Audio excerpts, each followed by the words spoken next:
Hello, hello, hello. How is everybody doing today? Just want to make sure that you can hear me okay. I got a new mic, so I want to make sure that it's smooth and loud enough for everybody to understand what I'm saying. If you can hear me in the chat, please press 1. So this is the new mic here, and it's supposed to be smoother than that Blue Yeti thing I have. Hi, Tina. Welcome in. Cal, Tinky. Hi, Baffled Snout. Sherry, good to see all of you. Thank you for being here with me. Thank you. I appreciate you for letting me know that you can hear me. It's always some kind of well, I have to test things out. I did a short video testing myself earlier, but I wanted to make sure it works today while I'm live with you. So there has been some stuff that's been going on with the Nancy Guthrie case, and I want to go over that information with you. Welcome in, everybody. Hi, Miss Joy. It's good to see you. Hope all is well with you. Hope everybody is having a great day. I know the weather's getting a little bit better now. It's 50 degrees here today. I can't believe it. But in 2 days, it's supposed to drop back down to 20. So that's going to be fun, right? So welcome in, everybody. Thank you for being here. Yes, it is a huge shit show. I agree with you, Stacy. It is. It's one big shit show. Excuse my language, but it's true. So this, in my opinion, this whole investigation has been botched from the very, very beginning. And we know that the sheriff, why? What is wrong with him, guys? I'm trying to be as nice as possible. You know, you would think that you would grab surveillance footage within about like 2 to 3 miles out, right? Starting from the core, which is Nancy's house, right? Thank you, Baffled. Hi, Mildred. Good to see you. So you have Nancy's house here, right? And you have a neighbor that is adjacent to her that looks like there was a camera on their actual gate. They have like this really pretty green, like maybe like more like an aqua colored gate, and there's a camera on it. So did this camera not catch anything, right? Maybe the perpetrator didn't go that way. How did they get Nancy out of the house?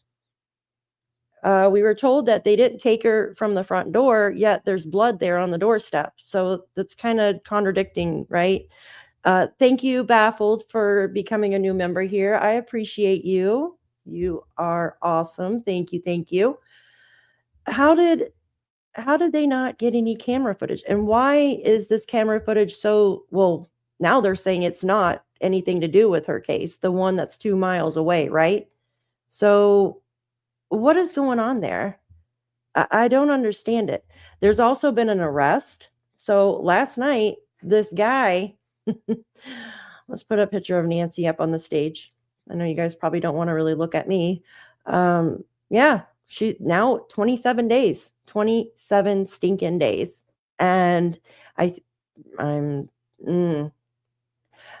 think we would have had answers if the FBI was allowed to do their thing in the beginning, you guys. Really? Oh, thank you, Baffled. So check this out. So I'm going to remove Nancy for a second, and I want to add this. So there was an arrest last night, you guys. I don't know if you've heard. Yeah. So Stacy, exactly. I can't believe these cars are not involved. You know, I said something last night, and looking at the time frame and how it didn't seem like no other cameras caught it other than 2 miles away, right? And I was thinking, I was like, well, around the time frame, bars usually close like around 2:00. So it might be like people that bartend or do waitressing or something at night at bars, or it could just be people coming home from the bars at night, right?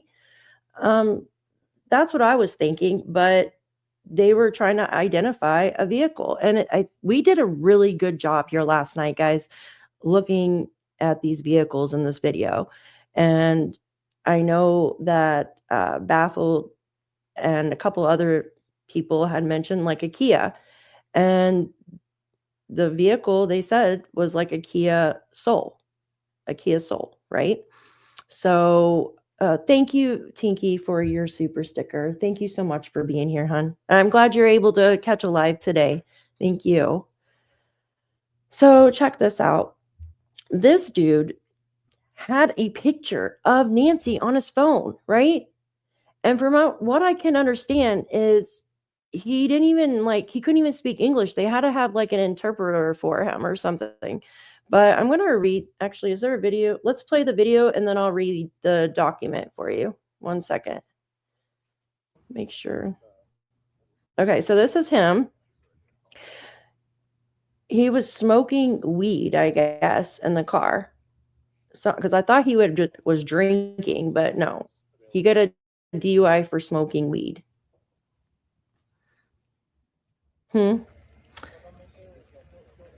Yeah, so this is the scene last night. And he told them or showed them that he had a picture of Nancy. So, and why was he just driving back and forth, guys? Hi, Ann Elizabeth. Hi, guys. Welcome in. Why was he driving back and forth in front of the house? Like, I just don't understand it. So this is the scene last night. There he is getting the sobriety test. Here, I'm going to pause it real quick. That's him right there. He's pretty tall, right? This guy's pretty tall. He looks taller than the perp on the surveillance footage, in my opinion. And he looks slimmer. Like, he looks like he's like tall and lanky to me. But that's him. And I'm just going to play out the video here. 34-year-old man, right? Crazy. Yeah. So this is nuts. So he got arrested, misdemeanor DUI last night. Now I'm going to read this to you guys. So it says, Tucson, Arizona, a 34-year-old man was arrested late Thursday night outside the Arizona home where Nancy Guthrie went missing earlier this month, the Pima County Sheriff's Department told Fox News Digital. Shortly before 8 p.m. Thursday, deputies arrested 34-year-old Antonio D. Jesus Pina Campos. That's a long freaking name, guys. In front of the Guthrie's home on a misdemeanor DUI charges, the department said. The arrest is not related to the Guthrie investigation, the Pima County Sheriff's Department added. Oh, that's another. Look at that. And doesn't that look like okay. They say it's a Pima County Sheriff's deputy stopped a blue Chevrolet Equinox compact SUV near Guthrie's Tucson home late Thursday night. A man was later taken into custody after what appeared to be a field sobriety test. So that is his vehicle there. So it's a Chevrolet Equinox, right? And it says footage shows Pima County Sheriff's deputy shining a flashlight into the driver's side of what appeared to be a blue Chevrolet Equinox. Moments later, deputies spoke with Pina Campos near a white canopy tent set up along the roadside as the deputies shined a flashlight towards the man's face. And another sequence, I'm just going to say Pina. Pina walks in a straight line in what appears to be a part of a field sobriety test, right? And then it says the sheriff placed him in the back of the sheriff's pickup truck. The man was detained as investigators continue searching for Guthrie, the 84-year-old mother of Today co-host Savannah Guthrie. And she did make another short statement today, and I will play that for you guys in just a moment as well. Who was reported missing on February 1st after authorities said she was taken during a home invasion.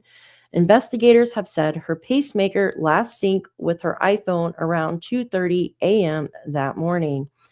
Her family has since offered $1 million reward for information leading to her safe return. So here's the guy doing his field sobriety test. The development comes after Catalina Foothills resident street-facing ring camera captured 12 vehicles passing by by between midnight and 6 a.m. on February 1st, the morning Guthrie is believed to have been abducted. Some of the activity occurred around the 2:30 a.m. mark, roughly when authorities said 84-year-old's pacemaker last synced to her iPhone.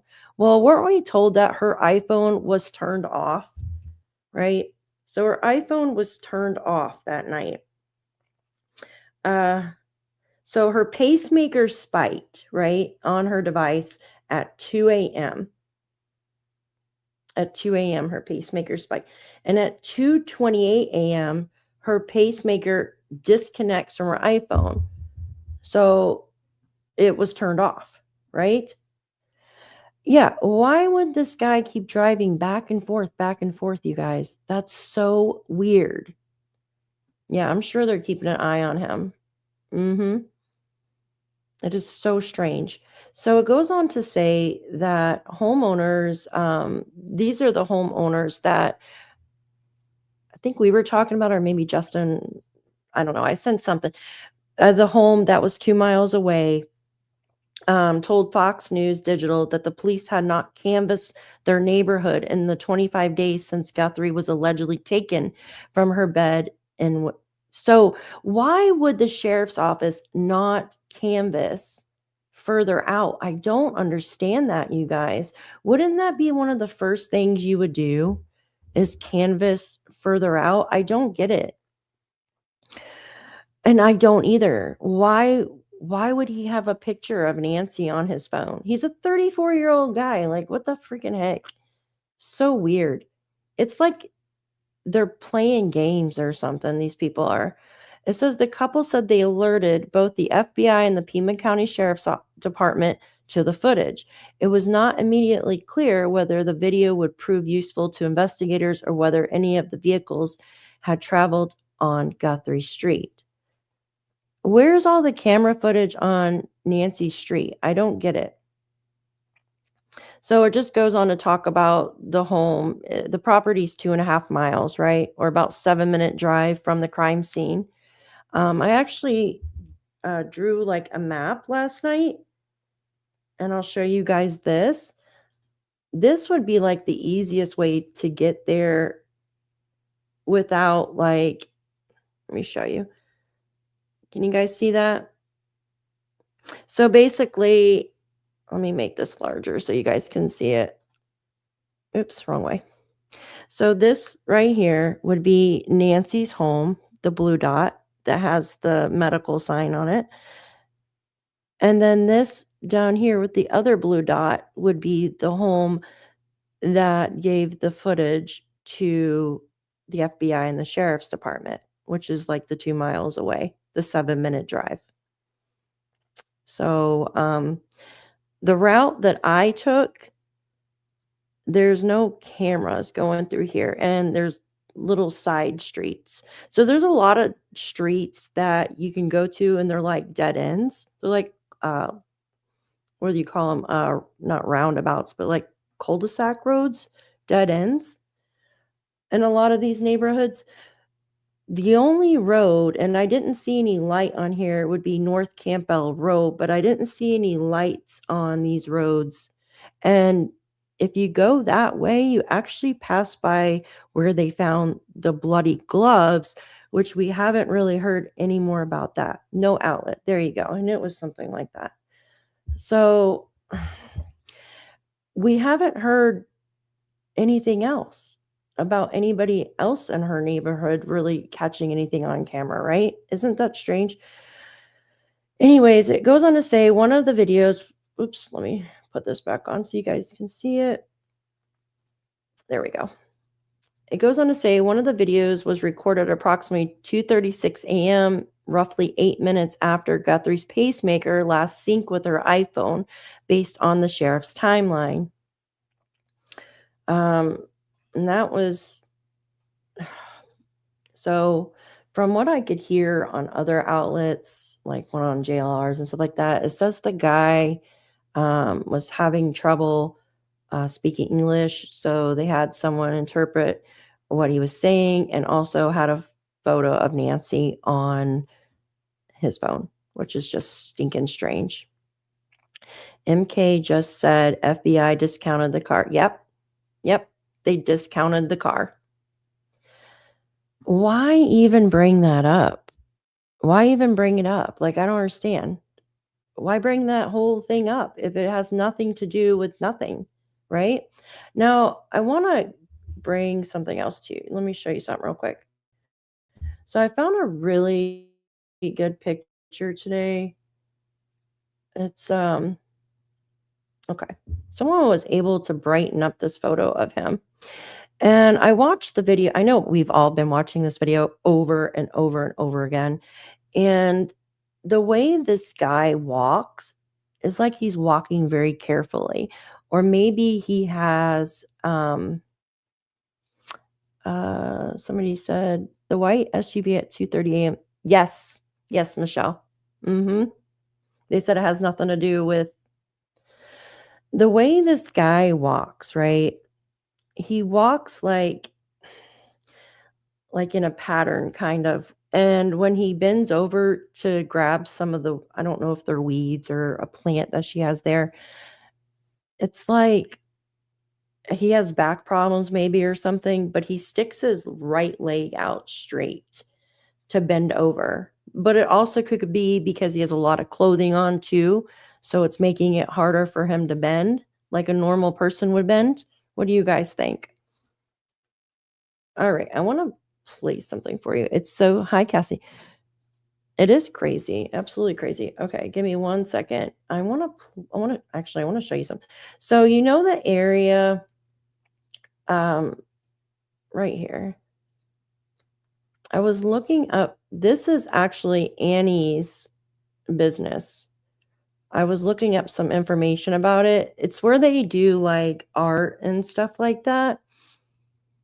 And I got to thinking, if the sheriff cleared the family, right? If he cleared the family, who would be next in line, right? To do something like this? I mean, I've always thought it was someone being paid. I honestly still feel like someone was paid to do this. And that's just my honest opinion. And I felt that way from the beginning. And I still feel the same way now. Right? Michelle, you agree with? Yeah, there's something going on when he bends over and he does favor one side. We're gonna play the video here in just a moment. But I want to show you guys this. So this is Annie's business, right? Why do I think this is important?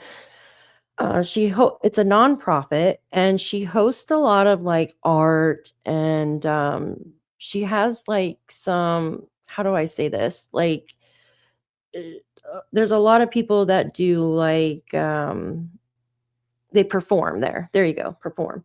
They have people that come up on singing on stage. They have people that do dancing and stuff like that, right?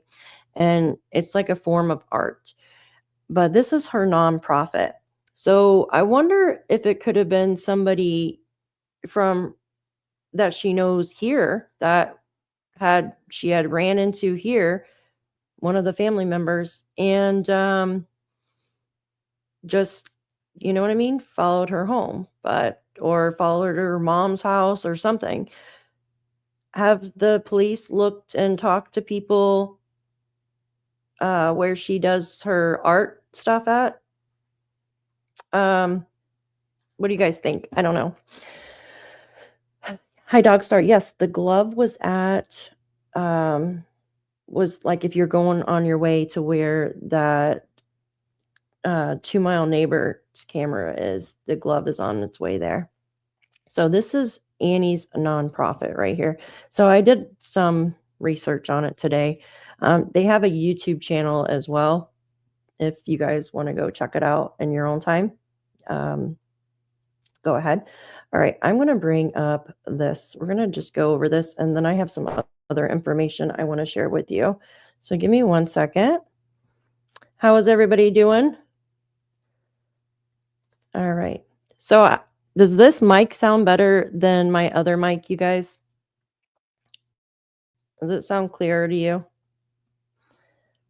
I feel like that too, Plant Lady. I really do. I just can't get it out of my head. I could be completely wrong though. Like I always say, what, why, and who, why do it now, right? Why do it now? She's been living there for years. Yeah, you guys like the sound of this mic better? Only the prosecutor can truly clear the individuals. So the sheriff can say whatever he thinks. Does that hold water to most of us and just his opinion, apparently? Yep. I agree. Thanks, guys. Thank you.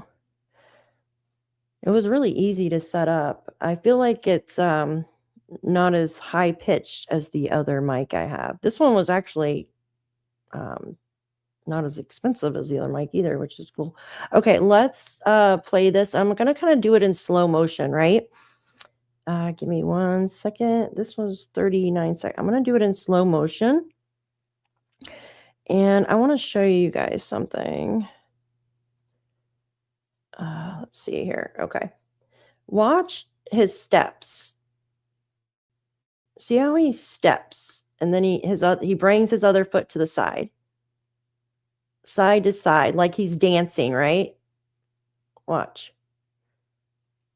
Like the steps, I don't know, it looks like he's dancing, or he dances maybe, or maybe in the military before, or see?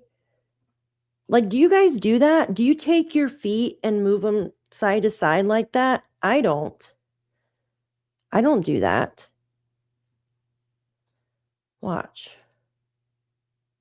It's like a little soldier, the way he moves his feet, or like here. See? Makes them even right there. Just watch. Side to side. And then hold on 1 second. I want to get him where he's walking out. Okay. Watch. And I swear he bends over like this so they can't get his height, but maybe I'm wrong. It does look like he's looking for something over here, though. And then he goes right over to the right. Goes down that step. And then turns. Like he knew exactly where the plant is, it seems like. See how he bends over right there? Has the leg straight. He's not really bending this leg too much. He's keeping the right one straight. I wonder if he's got a bad back or if it's just because he's got a lot of clothing on. He's very particular with his feet. Watch. Look right there. Doesn't it look like he's about to fall over, kind of? Like because he's trying to be careful with his feet, or am I like seeing something? Patel has some gait. Mm-hmm. It could be someone who works at the restaurant where they were filming. Yeah, and why haven't they went to the restaurant? Right? The El Charro. Why haven't they went there and spoken to, the waitresses or anybody that works there to see if Nancy recently came in there? Now, we do know that there's a video of Savannah and Annie and her mom that had went there like a few months ago, right? They all three went there a few months ago. So why hasn't the sheriff went and spoken to them? Wouldn't you go try to follow the steps that Nancy took in the days prior? And I just don't understand that. Bad knee, you think? Yeah, there's rumors that I don't know. I don't even want to say the rumors right now. What restaurant? It's called El Charro. El Charro. It's the oldest Mexican restaurant. But why? Why is the sheriff doing this on purpose? Is he being manipulated? He moves like a Sasquatch. Seriously, though, is the sheriff being manipulated to act like this? I just don't understand it. You would go there if you really thought this was real. More and more, I think I don't know. It's crazy. That's what it is. Mm-hmm. All right, let's finish that. And I have something else I want to talk to you about. Okay, this is just this part, right? No more walking. Okay. And then the flowers, right? That's just a weird thing to do. I think he was trying to set off motion instead of somebody's actually like a person detected. All right, give me 1 second. I'm going to pull this up really quick. Let's see if anything is going on here, and then I have something to talk about. Let's. Okay. Why does it sound like that? Oops. Oh, did you know 2 women came up to him earlier and said they knew exactly who did it? Do you guys know that? And JLR told them to go sheriff. That's for you. Sir, what's your Joe? Look at Tay bringing meals. Hold on, let me put a pin. YouTubers looking out for YouTubers. Because I don't like feeding people. Oh, she's giving them food. Okay. Feeding you all cold food. So I wanted to make sure that you all got a hot meal. That's so sweet. So there were 2 women that came up to him earlier and said they knew exactly who did it. And he told them to go to the sheriff's department. Yeah. I want to read something to you guys. Unless I'm walking like this with my gun. The flashlight and gun, I might look like a crazy person. But they have now actually put surveillance on Nancy's home, and they've done surveillance on Annie's home, it looks like. So Nancy isn't the only Guthrie home to see increased security measures. Annie's added new cameras, and someone also placed some flowers next to her. And I'm going to show you some photos real quick. Put that there. So Annie is adding cameras as well.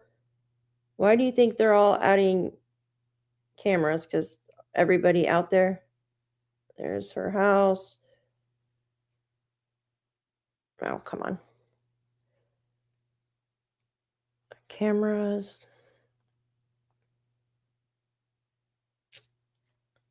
I don't know what that is, but someone put some flowers next to her mailbox. So probably a friend or something. But yeah, so they're all adding, I would move. Yeah. Yeah, I would too. But it's not that easy to just get up and move. So Nancy Guthrie's, I want to read this to you guys. Nancy Guthrie's Google Nest doorbell was offline. Did you know that? The FBI was still able to get the video. I'm going to read this really slowly for you guys. Nancy Guthrie's Google Nest doorbell had been taken or disconnected and off the home's Wi-Fi.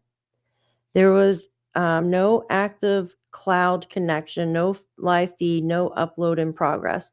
Yet the investigators were still able to get the video from that. So think about that. Like if the doorbell was offline and the cloud wasn't being used, where was the video actually stored, right? When they were able to still get that. Isn't that crazy? And Pima County Sheriff's Office said, update today. Investigation will continue until Nancy Guthrie is located or all leads have been exhausted.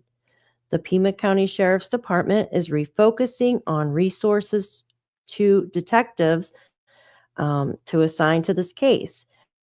As leads are developed and resolved, resource allocation may fluctuate presence in the Guthrie's neighborhood.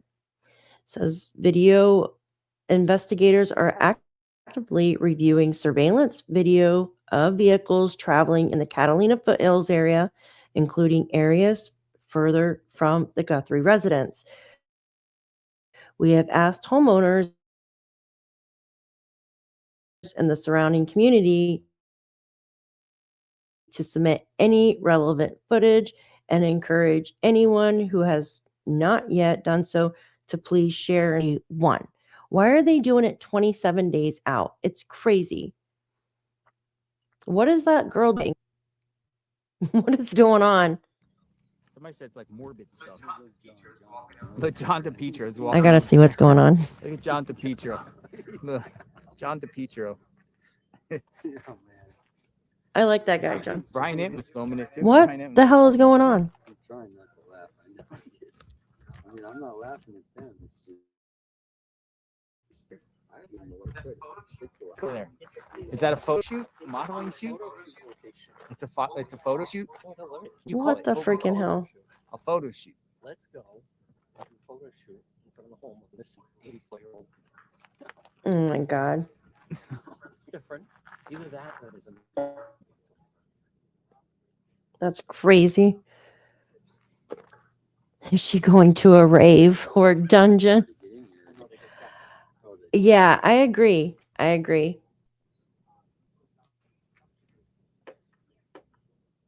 I agree. That's why they moved a lot of the cars out of there and stuff. And they were hoping to kick all the media out, but hey, I'm pulling it. Let me grab this real quick.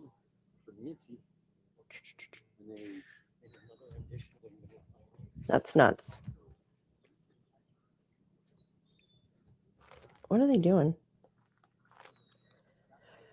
We know it's hot, but come on. Yeah, I know. She making a movie for a horror movie? Maybe. Yeah, that's pretty trashy in my opinion. All right. They're literally doing a photo shoot. That's ridiculous. The cop is over there getting a good shot. He's like wondering, like, what the heck? Who does a photo shoot when there's a woman missing?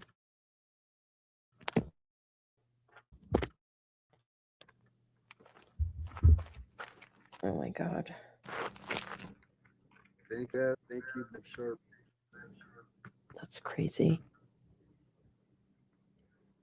Hold on one second. What's going on next right now? What? Guys don't follow me on X, guys. That's where you guys want to be at, following me for all this little clips, quick, up to date information, videos, what's happening, wherever, whatever I'm at, whether it be here, different state, or That's just crazy. photo shoot. Yeah, he's dodging that. If I were the cops, I would just kick them out of there.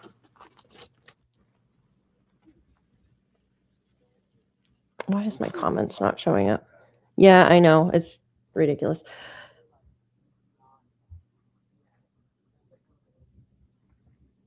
All right, I'm going to turn on a different. All right, I'm going to remove this for a minute. I have a video I want to show you guys. It's like an enhanced. Give me 1 second.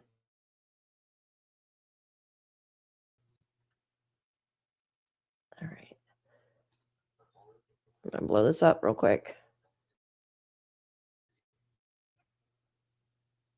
Yeek. That's scary. Ooh, why does it sound like that? Upon Is that normal? Guthrie Nest Cam, Okay. I have noticed even more potential clues, such as this one, where we can see something almost round, cylinder shape, in the right pocket of the intruder's jacket. Here, take a closer look. Some people are saying that's a walkie-talkie or something in one of his pockets. I've even done more comparisons Porn? between the still image and the videos released, since some believe it could be a different person, so I thought I would overlay some video with the original, and what I certainly shock you. We'll cover more in today's video. Welcome and good day. You are now watching the MOB crew. Let's get started. Of course, we've been tracking for weeks now the disappearance of the mother of Today's Show host, Savannah Guthrie, Nancy Guthrie, disappearing, and really investigators releasing Showing? Okay. Sorry, it didn't look like the video was showing for a minute. There we go. Substantive major developments come out in this case, at least that we, the media, have gotten a hold of since these images were released. We've gotten sporadic updates about some of the leads they're tracking as far as the forensic evidence that the FBI and the Pima County Sheriff's Department is tracking. The federal agents, by the way, that were at the home earlier today, they were there for several hours this afternoon. Several cars were seen going in and out of the driveway throughout the course of the afternoon. And this is what we're getting from Michael Ruiz. Several news outlets reporting this and citing Savannah Guthrie's network, NBC, saying that authorities are preparing to release Nancy Guthrie. We'll continue to check in with you.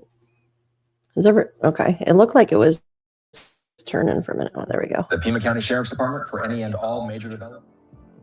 Wow. Before I break down some of the new details I have found in the Nest Cam footage and more, here's a clip of the latest Savannah Guthrie video, which gives us an important detail about what may have happened that night. Hi there. I'm coming on to say it is day 24 since our mom was taken in the dark of night from her bed. It is truly disturbing to hear, but also an important detail and clue as to how Nancy Guthrie may have been abducted right out of her bed in the morning by one or more intruders. So as the community comes together to figure out different clues about the suspect's clothing and accessories, like the backpack and more, I have found even more clues, such as this one in the intruder's right jacket pocket. Let's take a closer look. On the left is the original video, but on the right is a negative filter. Now notice there is something in his jacket pocket on the right side. Do you see it? As we freeze the frame and zoom in, taking a closer look, it almost appears round and or cylinder shaped. It could be a flashlight, mace, radio, or something else. Let me know what you think it is in the comment down below. But it's clear there is something in this jacket pocket, as we can see the bulge as the intruder turns their body. I'm going to pause it right there. So in this next clip I'm going to show you, some are saying that it's a walkie-talkie in the pocket. Does it look like a walkie-talkie to you? What does that look like to you guys? Daphne, what if Nancy left her sliding door unlocked? The one to her bedroom they checked first time was locked and came back, it was open. Taser? Yeah, could be. Yeah. I feel, just my opinion, that maybe someone had come in and unlocked it like prior to this person coming in there. Just my opinion. Walkie. How would they get her out of the home? Through the sliding door? Or, I mean, the sheriff said that, I know somewhere I heard that she didn't go out the front door. I know I heard that. I called the FBI last and told them I had information and they hung up on me after I waited. What? Why would they hang up on you? That's crazy. Oh my gosh. All right, I'm going to play it and let's see if we can get a better. Here's another look at the object where it appears to be sticking out of the... Right there. Right there. There's the object. You guys see that? A taser, a walkie-talkie, knife. I don't think it's a cell phone.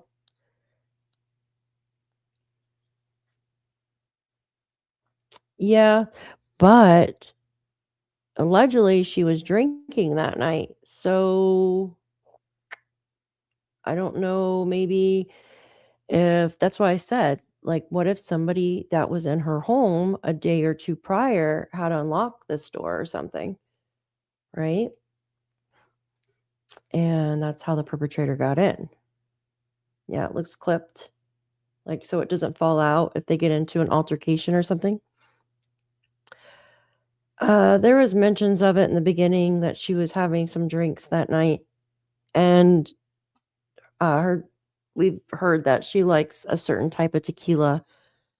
I saw a clip on News Nation with a former FBI agent and medical staff, and they said it was just coughed up blood. Like I said, okay, that's what I thought, that it looked like she had coughed up blood, and then maybe her nose too was bleeding. So maybe, well, and she's on blood thinners too. For the heart medication thins your blood, so it makes it really easy, like, you know what I mean? Thins your blood. Easier to bleed. So Jacket. Here it almost looks like a radio or a walkie-talkie. look at it coming out there. Yeah, it does. Here is a side-by-side with a negative view. It looks like the top of February it. 10th, FBI Kash Patel would release 3 short videos and a still image, shown here. But when comparing the still image to the video, we can see that this person is not wearing a backpack, nor the holstered gun. So the big question is, was this the same intruder, taken from the same night? And if so, when was this still image taken? Or could it be that this still image was taken from another night entirely? I have 2 theories that I will present to you, and I think you will find both very shocking. As I mentioned in another video, I believe the intruder, in the still image, originally tried to tamper with the Nest camera, but was unsuccessful at taking it off. But by doing so, it changed the angle of the camera, as we can see that the tiles and archway don't quite match up, as seen here.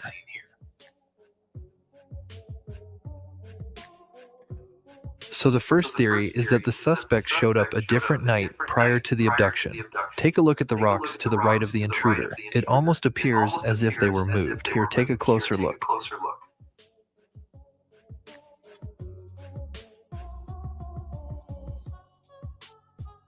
Well, the camera's The other moved there. argument is that this intruder seen in the still image is not the same person. Although it's hard to line them up one-to-one, it does appear as if one is taller and wider, while the other one could be a bit shorter and thinner.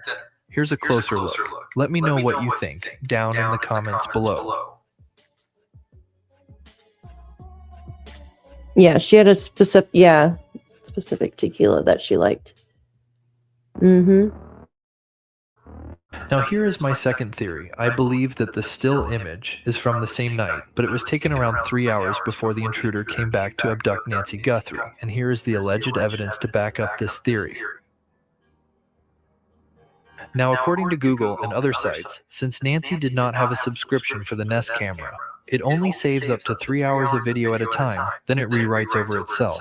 So according to these details, and if they're correct, that means if the intruder came around 1 a.m., the last known footage could only save 3 hours prior to that. It's possible that the still image was taken nearly 3 hours prior, and this would have been around the time that Nancy was still at the dinner party or was on her way home, meaning the intruder had inside knowledge she would have been gone. If true, the intruder originally tried to disconnect the Nest cam, but was unsuccessful, and Nancy was on her way back home, so the intruder had to leave and come back. That would explain why the background is so dark, is that it's because Nancy was gone and her porch lights were not on yet. But as you can see, in the video we can clearly see the intruder's shadow. And when running these images and video through ChatGPT, it concluded that it was more likely that the porch lights were causing the shadow and not the moonlight. What? Also, why was Nancy never alerted via her iPhone or Apple Watch when motion was detected on her Nest camera? Did somebody turn her notifications off?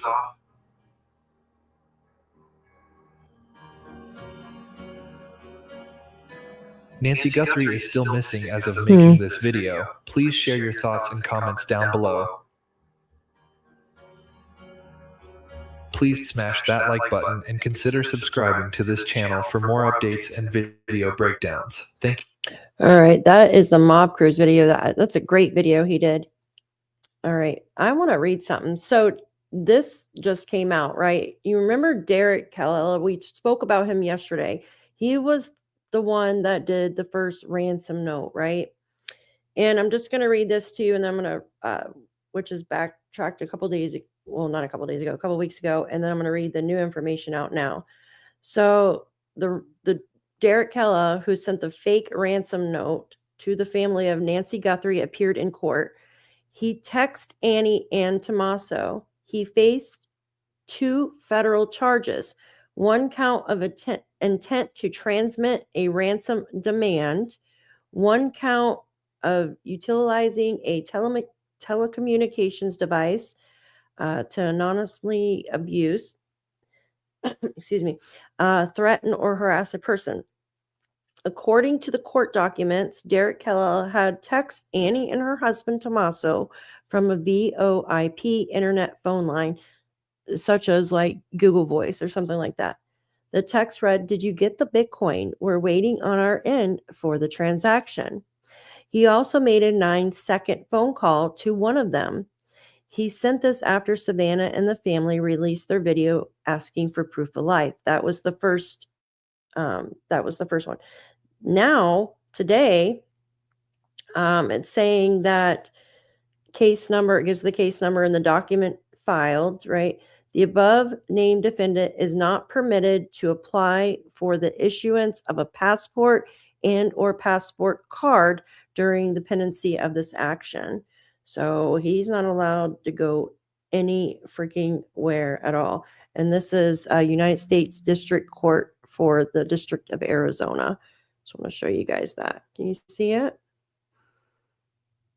So he is not allowed to go anywhere. What about the other people?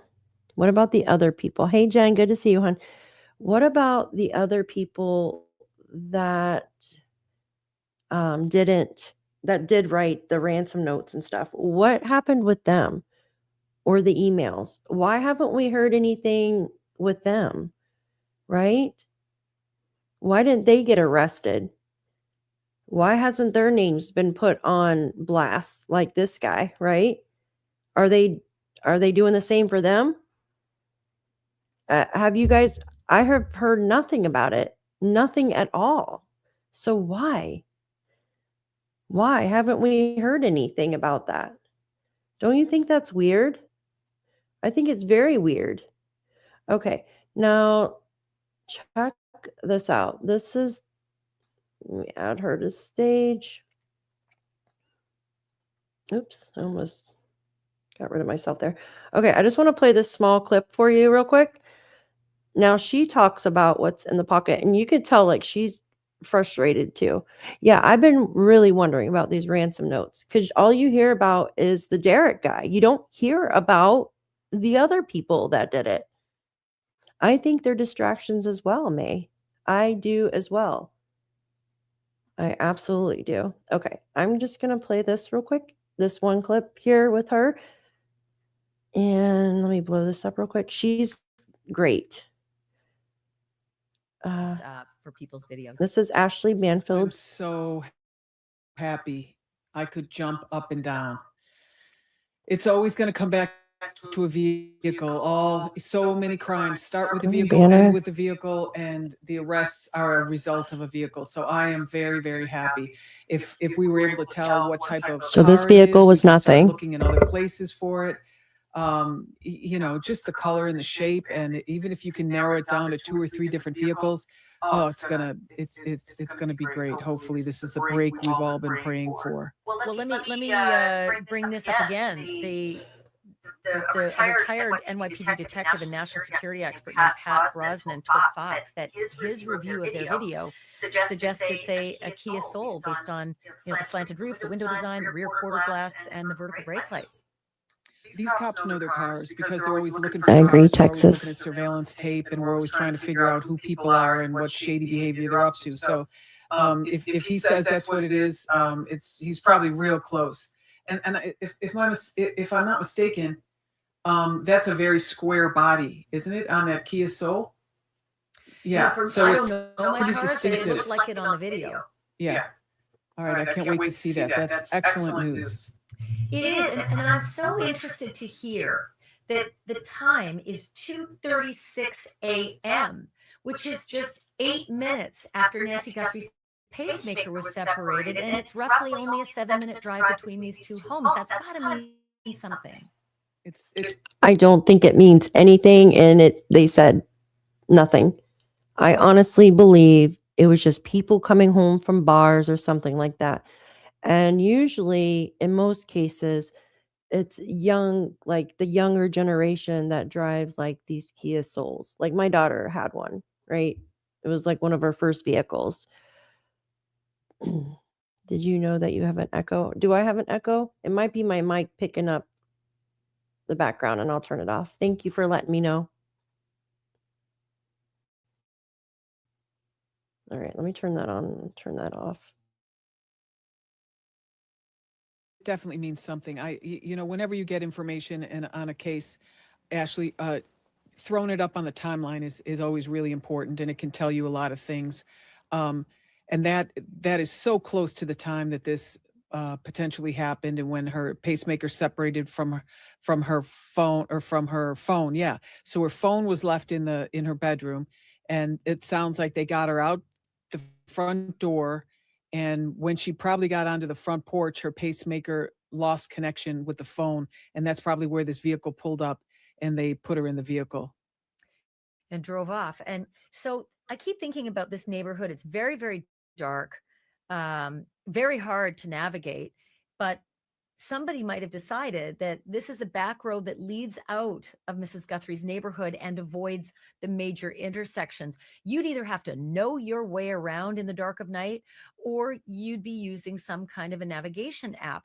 I can only imagine the FBI has been able to at least tap some kind of intelligence on the use of navigation apps in that exact neighborhood at that exact time. Yeah, or you could roll old school and just and do a couple of dry runs. Do dry runs in the day and a couple dry runs at night, which are a lot harder. And when they're coming down that street, they probably had their headlights off. It had to be just pitch black, or just their parking lights, because you don't want to draw attention. And you never know when someone's going to just be walking their dog in the middle of the night. So you just got to be very careful. My guess is they pulled. I don't know how you'd see, though, without headlights. It is pitch black because of the University of Arizona's contract to keep the lights down for the astronomy programs. Right. Well, you have a cabin. Our family has one, and it's pitch dark. And sometimes I just turn the lights off to see how dark it is.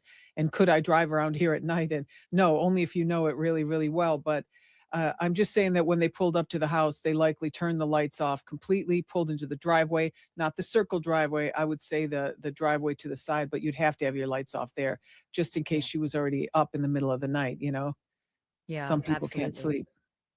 So the other thing I was wondering is if they were able to capture these images from a ring cam that was pointed towards the street 2.5 miles away, they must have something similar within the 2-mile radius, no? Yes. I mean, those houses are set so far back. You can cameras all around your house. You're not going to be able to see to the street. You may see that there is a light going by, but you're not going to see much else because there's no ambient light out there. There's no street lights. So that I think is I think they've beaten that point to death. I am disappointed that when they didn't get any information from their original perimeter, that they didn't extend the perimeter.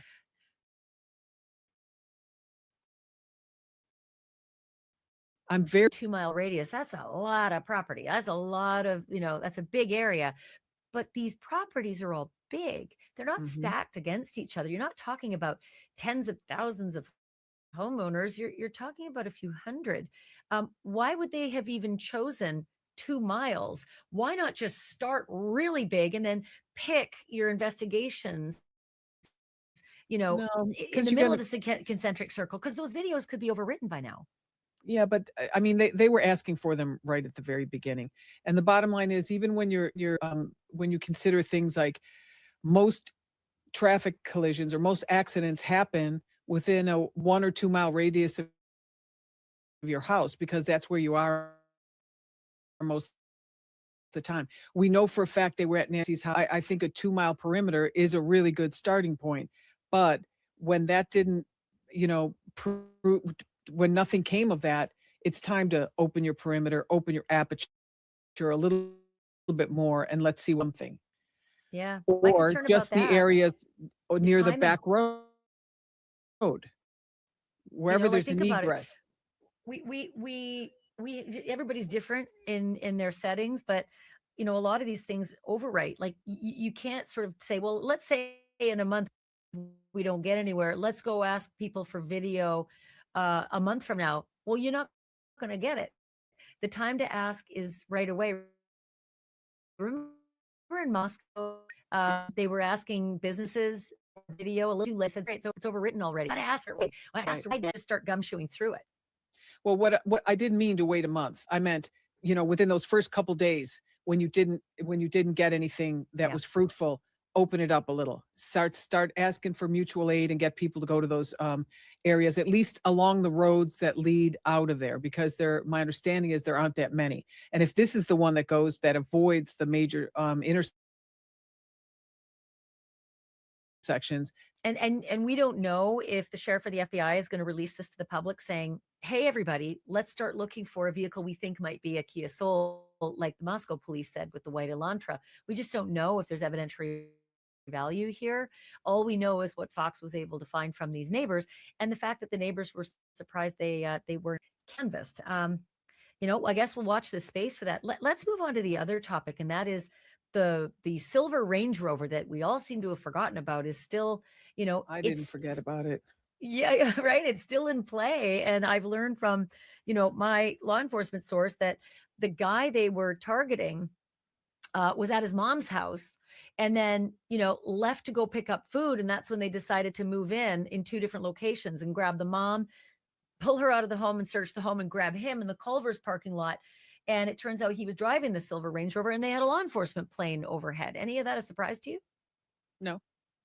Because it probably had something to do with cell phones, because anyone that was in that area, they were part of that geofence region. And so they were probably looking at this guy, and it was I don't know if they had they must have had the tag if they had the bird up. Yeah, my source said that the plane had been following him for a while, end quote. Yeah. Like, quote Okay. unquote, So for then a while. So they had the tag. They knew when that truck was purchased. Or at least my understanding is.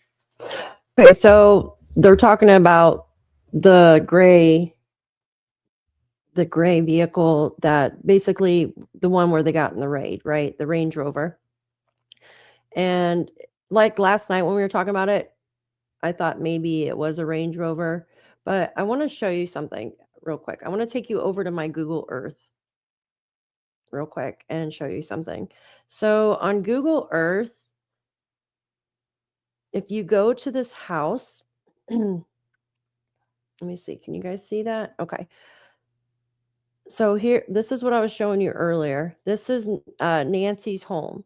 So the home that has the camera on the gate is over in this area here, right? So say they left out of here, right, out of Nancy's neighborhood, and they made a left here on North Camino. What does it say? My Ravel, I think. I don't know how to pronounce that.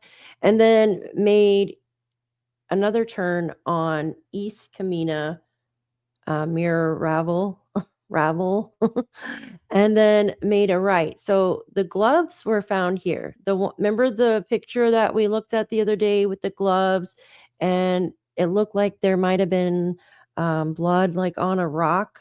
Remember that photo that I had pulled up?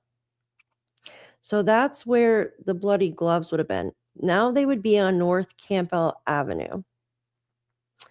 And then they would make a turn here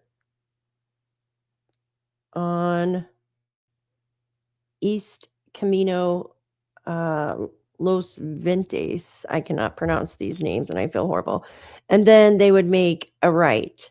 So this is where they got the footage from, right here. Right? In this area. But now they're saying the car doesn't have anything to do with it. Isn't that crazy? Laura? No, Laura lives. She was one of the ones that spoke out. So she lives right here. So she lives in the back. So this is Nancy's house. The back of Nancy's house is right here. Nancy's front of the house faces this way. So Laura, who spoke out, lives here. Right. So if they went by that way. But there is a home that has like a green gate in front of their driveway, like right through here that I could see. And they have a camera on their gate. So, and then you have the neighbor with the gem show, which we spoke about, that they have like the biggest jewel and gem show thing within January and February, I heard. And that there was a robbery there with two guys. And I believe we showed the video of those two guys as well last week. God, guys. So why wouldn't they grab camera footage from all these neighbors that live close by first, right? From any which way you can get out of the neighborhood. Why wouldn't they grab camera footage? Like, for instance, like everybody that lives down here, here's a road you can get out of, right? You can go this way and get out of the neighborhood. Grab all the camera footage from here. Grab all the camera footage from here. Like, and you know what I mean? Like all around the house, Why not grab camera footage like that and then work your way out? I don't understand it. And then why wait now to grab the footage? Because the FBI, they've been searching the SWAT here, the camera footage through here. I mean, I've mapped everything. Circle K, remember in the beginning they grabbed the footage from the Circle K. There's the closed golf course where JLR was. Then you have Annie's home over here. And then that's where they do the Mahjong gaming here. FBI was over here, focus searching over here, searching here. So it seems like they kind of have a clear path, but maybe that's why they're asking people all the way out here. But they should have been grabbing footage throughout her neighborhood first. I don't understand how they don't have any kind of footage from that neighborhood. It makes no sense. Did someone disconnect everybody? Did they put a Wi-Fi jammer or something on? I don't understand. Yeah, I can't either. I can't see anything at night either. All right, give me 1 second. This just came out. Give me a sec. This literally just came out a couple minutes ago. I want to play this. Where's 1 second. Pull it up for you guys. Get rid of Google Earth. I want to talk to you about the video. It's very interesting to me that this got by Fox News last night, which has been doing very good reporting on this. Fox has. Mm-hmm. And they find it. I want to read you the way they describe it. I know you're familiar with the audience. It's a resident of the Catalina Foothills neighborhood. That's Nancy's, who has a street-facing ring cam that caught 12 cars passing by in the morning Nancy disappeared. The recording goes from midnight to 6 a.m. on February 1st. That's the relevant time frame. And the activity occurred near the 2:30 a.m. mark. That's the relevant time.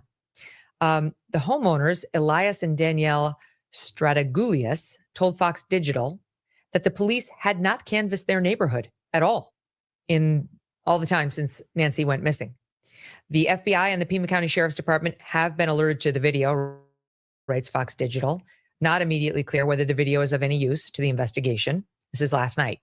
The Stradagulias house is on a back road, Fox writes, North Camino Real, that leads out of Guthrie's neighborhood, avoiding major intersections. Leads out of Guthrie's neighborhood, avoiding major intersections. And they live about 2.5 miles away from the crime scene, with the 2-mile radius of neighbors who received a ring alert asking for video taken from Jan 1 to Feb 2. So the concentric circle drawn by law enforcement did not include this house, but this couple nonetheless checked their ring camera and found something they think may be of relevance.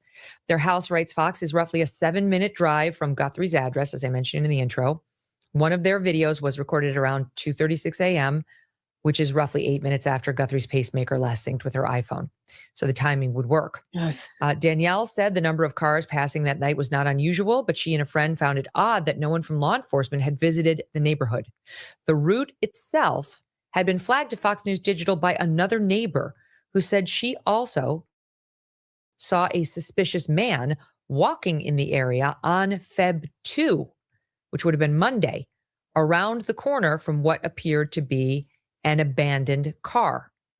And she says she described that man as 5'9" tall, Hispanic with a close trimmed beard and wearing a silver bracelet, smoking a cigarette. And then this is actually the final point. Another unidentified man was spotted in mid-January, according to a different neighbor who did not have your typical walking gear on. He had his hat pulled really far down over his eyes. He was just walking in the neighborhood near an intersection leading to Guthrie's home, and hadn't encountered him before or after. Kind of younger, just didn't look like he was going out for a walk. She thought he was suspicious. Now we get the TMZ report today saying our FBI source has looked at the video and says it's a dead end. The area where the cars are driving, as well as the ingress and egress, has led the agency to the conclusion the cars have no association with the kidnapping. And yet Fox had reported that this house, the Stradagulias house, is on a back road that leads out of Guthrie's neighborhood, avoiding major intersections, and talking about how this is her neighborhood. That's the neighbors themselves say this is her neighborhood. And I feel like the neighbors of all people would know very well if there was an ingress and egress out by their home from Nancy's neighborhood. I don't know. I'm not sure about TMZ. And you tell me whether we should be discounting the Stradagulias's new lead so quickly. Well, there's a lot there. But first of all, if in fact the FBI is discounting this vehicle or these vehicles that drove down that Camino Real, then it's definitely for just a couple of reasons. Number one, they threw up a geofence on that area for that night, and all the cars there were telegraphing different information via cell phone or their or just their vehicle, and they were able to get with those people and find out where they were coming from or going to. Wait, it can't be that, because the Stradaguliases say no one came to see them since Nancy disappeared. So the FBI certainly hadn't ruled them out. No. They hadn't seen this and ruled it out prior to this because no one had come to see them. Right. And also, there was a report after this by Fox that the FBI was seen going to visit the Stradaguliases after the Fox News report. But I mean, right. So I guess overnight, they may have ruled it out between like the time the Fox News Digital report hit yesterday evening and the time the TMZ report hit this morning. But they definitely hadn't ruled this out prior to yesterday evening. Right. here's what I'm saying. Well, I think it came out yesterday mid-afternoon, if I'm not mistaken. The Fox, it came out on that, and a lot of people were getting alerted. What I'm saying is, right then you've got the cast team with the FBI, and they're already doing all kinds of work, and they're up to their eyeballs in it. And now they're like, okay, let's throw a geofence. You don't have to go there. You don't have to visit anyone. Initially, and you put a geofence up on that area at that time frame to see who's going past. Now, what we would expect if these were the offenders is we would expect no activity coming from the car, maybe a little from the telematics, but definitely not from cell phone data, because we've already found out that there was no cell phone data pinging or anything around that house. They probably used little handheld radios or something. So they looked at that. They found out who those people were. They could have dispatched agents to those houses last night at midnight, for all we know, and they could have followed their phones wherever they went, all the way to an investigative end, so to speak. So they could have done a lot of work last night, and wouldn't be the police officer or at your door in the middle of the night, because they probably wanted to really hammer this down. We don't know that happened. We don't know that would have. All I can say is I would expect one or two of those vehicles to have no telematics pinging or nothing from phones pinging if this was our If it offender, were our perp, or maybe two vehicles. Yeah, the follow-up reporting, Fitz, from Fox was, per Michael Ruiz, Pima County detectives arrived at the home of the Strateguliuses yesterday on Camino Real, where the Do you guys think they believe this is the way the perpetrator went? Do you? Burner phones? Yeah, they could have possibly had burner phones. I don't think that they had any type of connection at all. Like, why this is obviously planned, guys. It's not just some person coming to rob her, right? Like I always say, why just her house? Why now? What has changed, right? So, why are you guys talking about liver? And I'm sorry, I read your comment making me laugh. This literally, why now? Why her, right? Nobody's home in the neighborhood had been robbed, right? It's just her. So, in my opinion, planned, targeted. And they're really stumping. They're stumping the FBI, and well, it's not hard to stump the sheriff. It doesn't seem, in my opinion. But why? And why has the sheriff fumbled so much in this case, you guys? Can someone please tell me? Is he deliberately doing it? Is he being manipulated? Or is he just dense? Like, I just don't get it.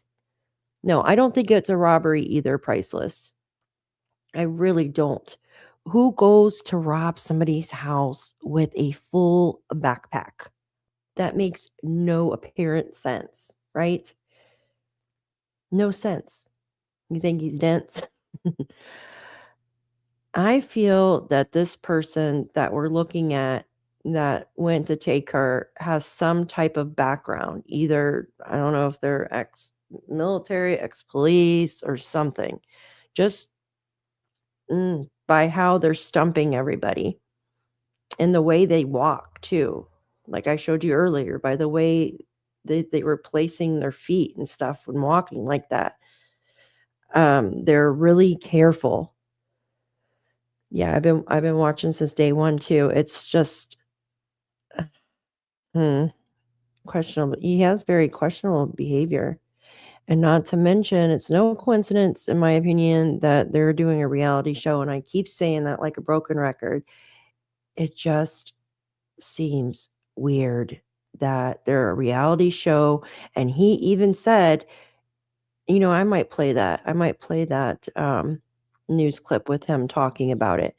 The last thing he said, I hope this brings in tourism. He wanted to bring in tourists. Very strange, right? Well, what's going to bring in tourists? And I'm not insinuating anything here, but everybody's eyes in the world is on Tucson, Arizona right now, right? Think about it. Yeah, I agree, Michelle.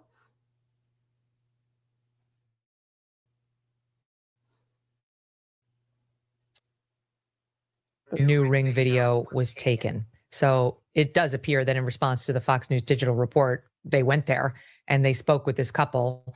And then by this morning, not the Pima County Sheriff's detectives, but the FBI, which has been somehow Harvey's source in this whole thing, is saying it's a dead end. He puts it as a, quote, it is a dead end. The area where the cars are driving, as well as the ingress and egress, has led the agency to the conclusion that the cars have no association with the kidnapping. Well, Maureen did an eloquent job of explaining the cell tower markers and what's coming out of the car and all those type of things. But I think all of us rely on what's worked for us in the past and investigations, and the technology, of course. Maybe DNA, if we're lucky, will ultimately perhaps help solve this case. But I also, in earlier cases I worked, my police career, as well as even FBI New York and later as a profiler, reaching out to the public is always an interesting way to sort of narrow the suspect pool. And it's certainly in a situation like this. And I would like to see, perhaps on the part of the Sheriff's Department, the FBI, to put something out there like, all right, everybody, we all know about this crime that occurred, when it occurred, where. Can we ask for anybody who was driving in that area, if you're in the range of the internet, which of course everyone is where it's going to be posted, and you were out there driving, could you contact us and let us know? And just maybe you saw something. You're not a suspect. Maybe you saw something, a car went by, somebody pulled over, doing something strange. And then these videos that, there may be more videos coming in, there may be some we don't know about also. And do your best to slow everything down, blow them up. There's technology now, they can make it probably read the tags. And then if a person in one of these cars does not contact the FBI or the Sheriff's Department, doesn't mean they're guilty of anything, but it's something I think we'd want to talk to them. They can have an affair and they shouldn't be out, doing what they're doing at 3 a.m., whatever. But let's try to get people to come forward and say, yeah, I was driving right in that neighborhood, or a mile away or 2 miles away. If you're you're in some of these back roads that you described, Megan, I don't know the area well, but I'm looking at the map. This is not a wrong turn you made. You're there for a reason. You know where you're going, most likely. Mm-hmm. And clearly the person who took Nancy knew where he was absolutely. going. And just put out there, hey, anyone who's driving, between 1 a.m. and 3, they can make it anytime they want. Can you just contact us and let us know? And if they do identify some cars, tags, ownership, et cetera, and that person didn't call, doesn't mean they're guilty, but at least move them up a few notches on the suspect list, and let's do some more follow-up with them. That's how I would go about this. They may have already, they haven't done the posting as far as I know. If you were driving around, let us know. International disputes, inflation, rising national debt, digital currency. There's a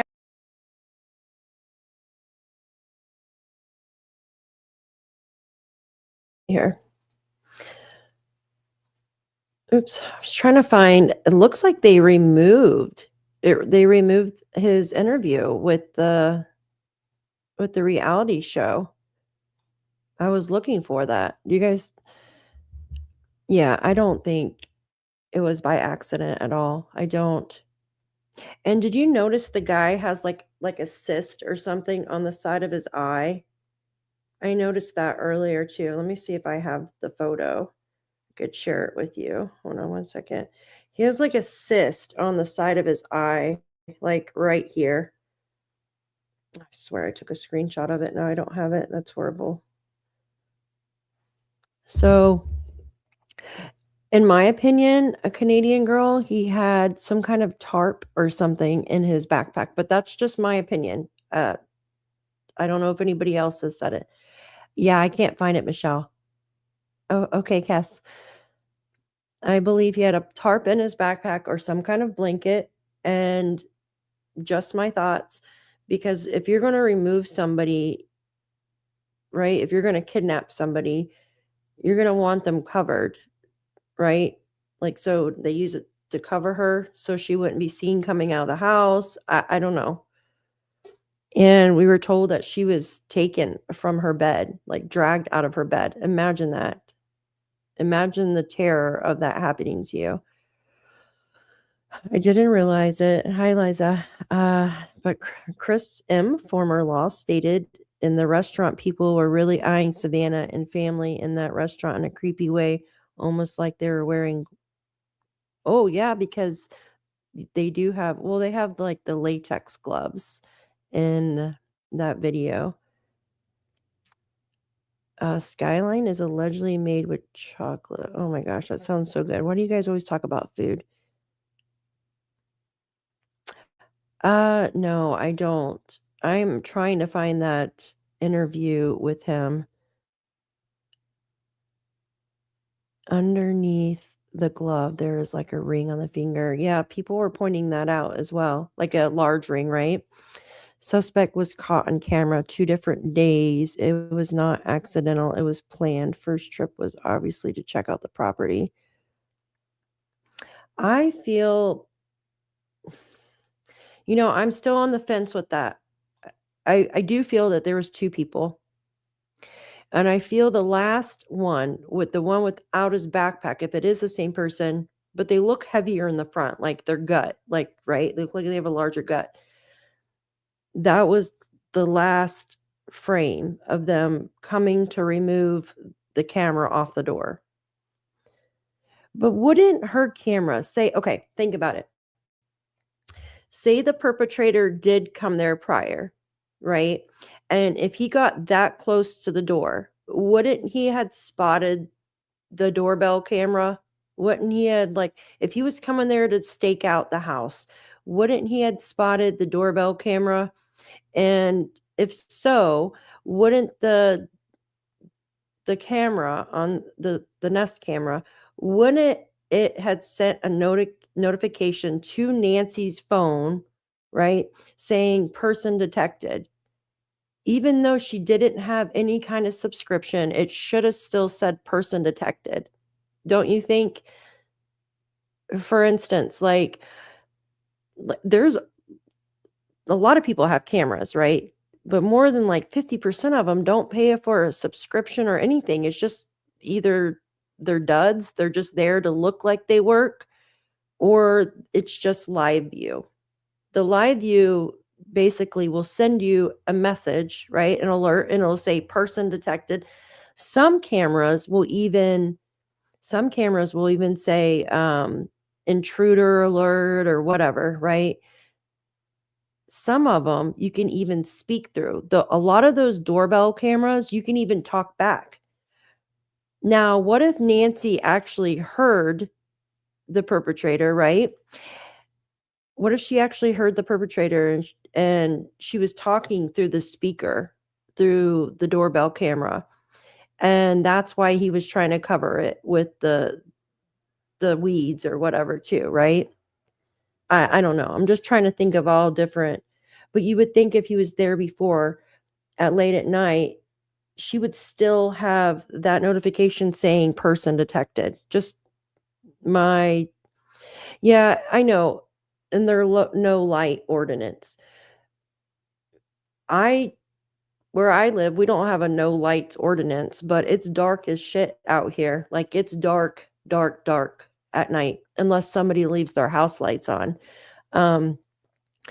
We don't have like the street lights and stuff. When you live in a rural area, like it's like that. It's pitch black. But that night that he did come, it was a waning gibbous moon. I think that's how you pronounce it, which usually illuminates the sky. And I do know that someone had pointed out that on both of those shots, right, you have one shot of the camera with the perpetrator and the sky looks brighter in the one shot than it does in the other shot with him standing there without the backpack.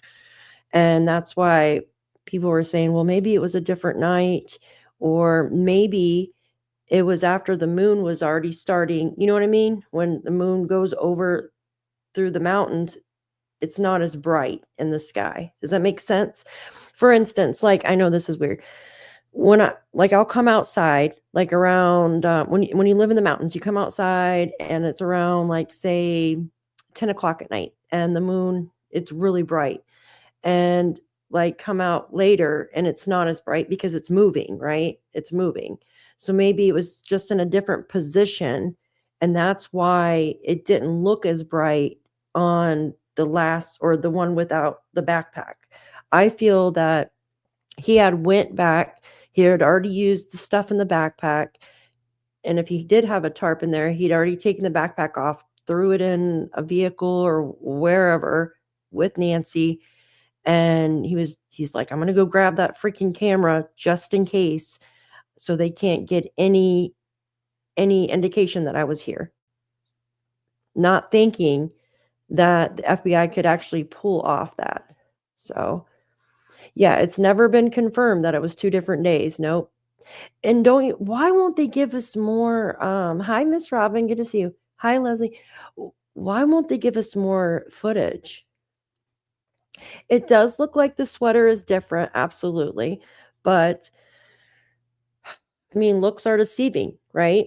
You take off the backpack, so it looks looser, right? So it's, I don't know. He's also standing further back. It's creepy. I know that. It looks creepy as shit, like a horror movie, right? I thought 2 different people, Mob said the same person 3 hours apart. 3 hours apart. Okay. So you would have to know the moon's position that night, like, and you'd have to do like longitude, latitude with the moon's position and do a lot of measurements and stuff like that to be able to see where her house is located, to see where the moon was stationed at each time at night, right? Like 2 o'clock, 3 o'clock in the morning, 4 o'clock, 5 o'clock. That makes sense. I don't know if I'm explaining it right. My opinion, I agree. Or maybe a distraction, right? Thighs are heavier. Yeah. This person does have large thighs. Large thighs. Yeah, sometimes they do. Could have spotted the camera, but the person more than likely would have broken it first trip because yeah. And why not remove the camera right away, right? Like, excuse my language, why mess with it and put flowers over it? Why not just remove the camera completely when you come up to the door? I don't understand that. Now, someone had mentioned that it looked like maybe the perpetrator's hand, like they couldn't close their hand all the way. That's why they were doing that weird gesture on the camera. But maybe that's why they couldn't rip it off, and maybe it was another person. But it's so strange. Yes, but maybe the culprit deleted it. I wonder if Nancy was on a family plan. Well, I thought maybe that someone else was able to see her camera footage, right?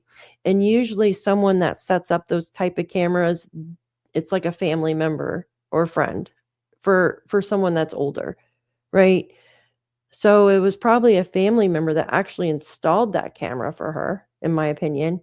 Or maybe it was one of the workers, one of the people that, like, maybe she said to the people that come to do her lawn or pool or something, she's like, hey, if I pay you like $20 or $50, will you install this camera for me? I don't know. But in my opinion, it had to have been someone that knew she didn't have any kind of subscription either. He was not there until that night. Band members. We read the article yesterday about the band member. Oh my gosh, it was just crazy.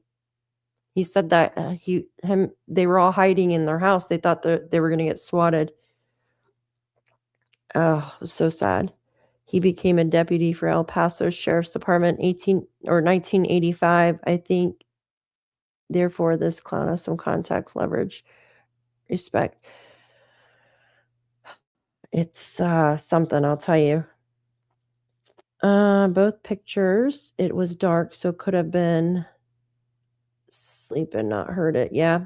We also heard that she had one of the hearing aids was like the extra powerful hearing aid because she was losing her hearing.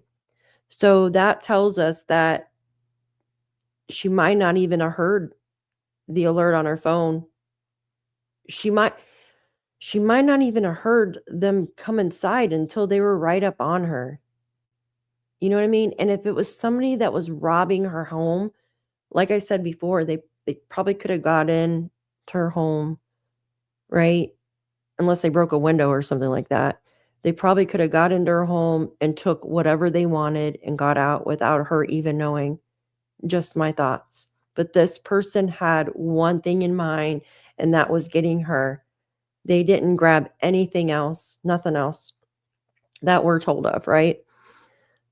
Yes, but maybe they knew her camera didn't work and they made sure to remove it anyways. That's what I was thinking. That's what I was thinking. They came back at the end. That's why the backpack's gone. If it is the same person, they came back. They wanted to make sure no signs that they were there, right? And they just took the freaking camera off completely. And that was the last thing before they left. Could be a worker she hired has paid for somebody. I know they said they cleared the workers and her inner circle. I'm pretty sure I heard that somewhere, but don't quote me on it. Could someone have unscrewed the light bulb in the front? Yeah, and thank you for asking that, because it looked like in the one photo that I showed you that the light was on, but I don't know if, give me a second, if someone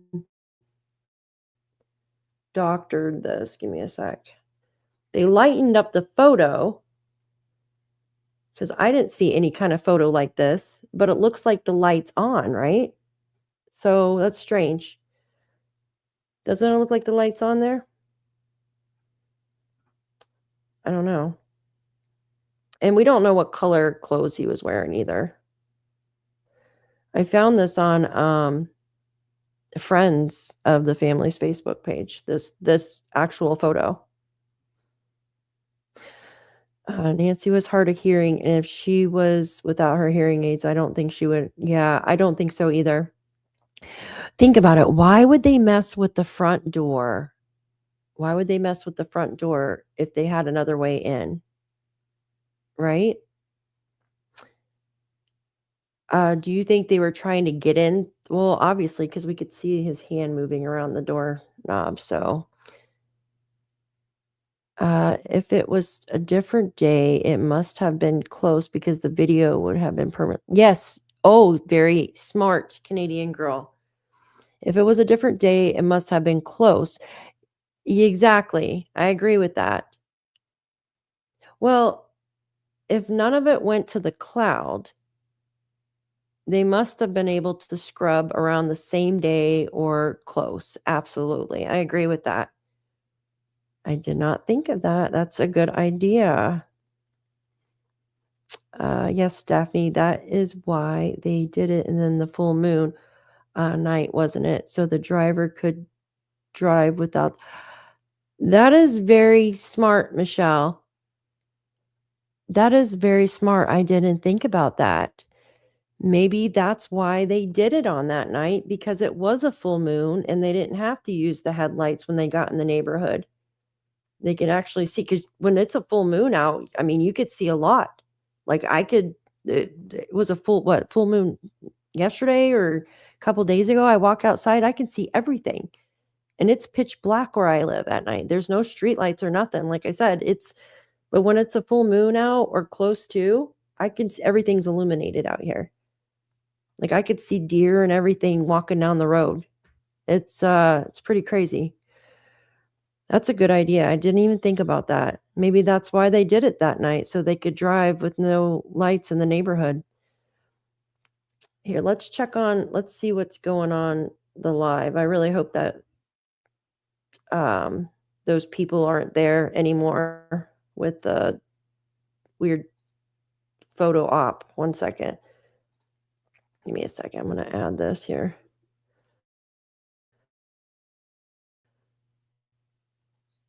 Looks like they're gone. Why is it not showing? Oh, because I didn't put it to stage. Jeez.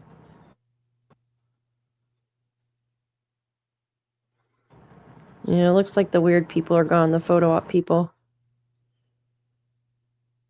Let's do that. So it's not so loud. All right. Should we take another call? Oh, he's doing a call. What a day. We didn't get much information. I thought the feds would at least be around. At my home, it's pitch black at night. If it's cloudy, you can see the Milky Way. I love that when you can see all the stars. Apparently not. Yeah, maybe, but still, if they're asking for the public's help, wouldn't they put more out? I don't understand. Should be. There is a street light.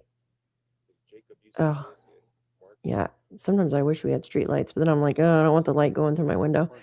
What if they aren't giving out the other photos, Daphne? What if they aren't giving out the other photos? Other photos of the perpetrator? Yeah, I do too. I feel like they don't have anything though, guys. I think they have maybe an idea of which path they took, but maybe just that, right? Yeah, neighbor of Annie just told me that it's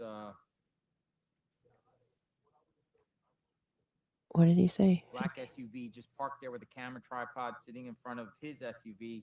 He was just sitting there in the front seat. I'm sure the AC is on. So that's in front of Annie and Tommaso's home. I have been out today and I missed a lot. Does anyone know if that person went to the sheriff's office? JLR. I think he was testing the alarm to see if they would call the police to test if anyone. It could be Connie. That's a good idea. No, I didn't get any contact information. I'll be honest. I was a little rattled after they were trying to get. Nancy wasn't on a family plan at all for her cameras. Like, come on, take me with you, or you come with us. Maybe Alex knows them from Criminal Network. Yeah, Stacy, I think so too. Is she gonna leave the flowers? That's the question. Mm-hmm.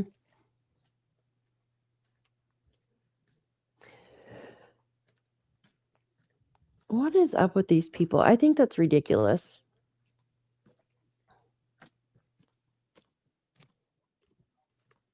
Yeah, there's nobody on her family, like, well, I don't know about her cell phone, but her subscription for her camera, her non-subscription. What kind of person do we think this perpetrator is?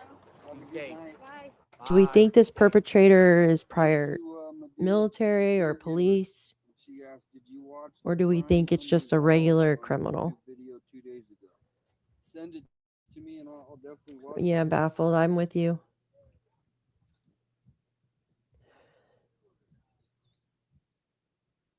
Yeah. They knew that she lived alone. Mm-hmm. Someone wanted revenge for something. Reverse infrared.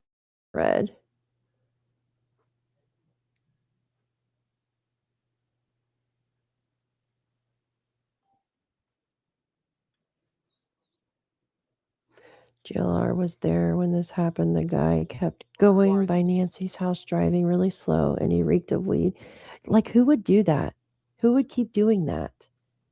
Like he wanted to be pulled over. It's so freaking weird. Real monster. Who are these people?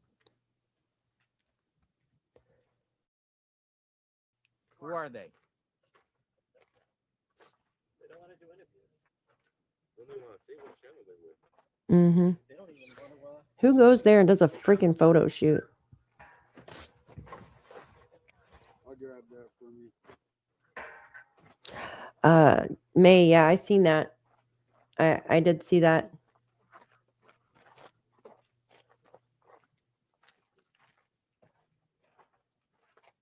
Hmm.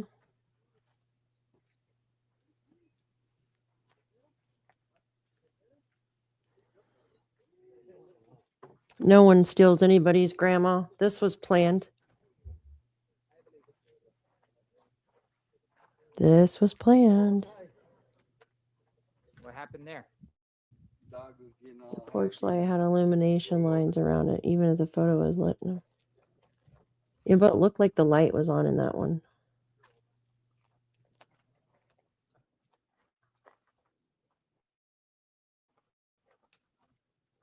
Let me see something. I want to try to find that video. What is it called?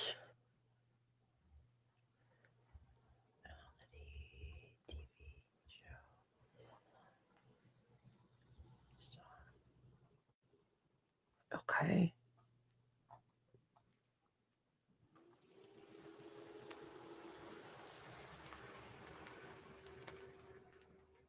They had to scrub that interview.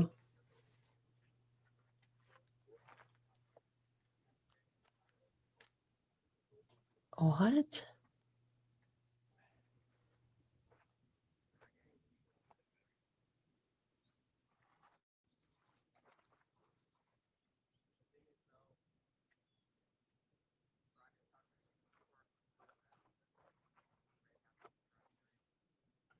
John DePietro. What have you uncovered, John DePietro? I have something to share. You have something to share? What do you got? Have a seat.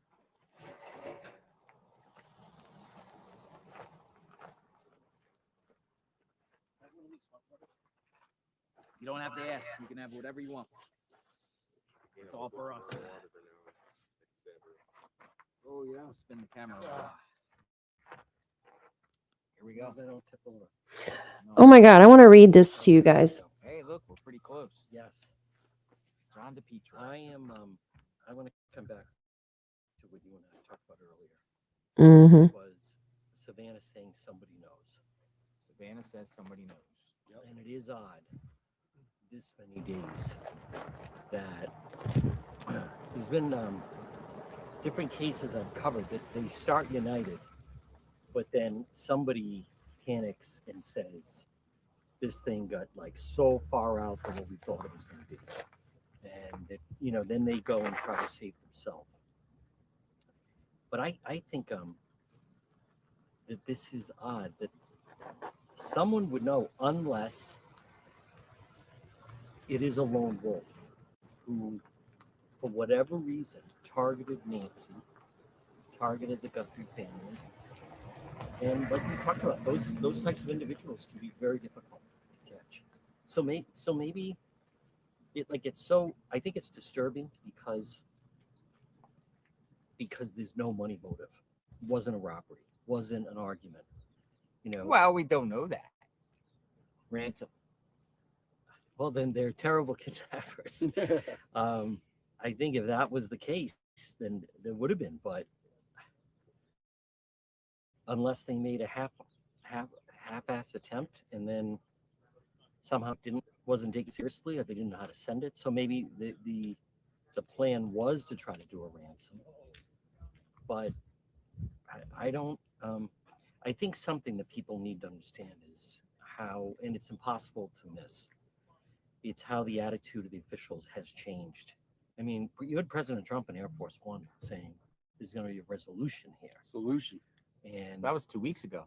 I think it was 3 weeks. Yeah, that was 3 weeks ago. And Long time ago. We're so far from that.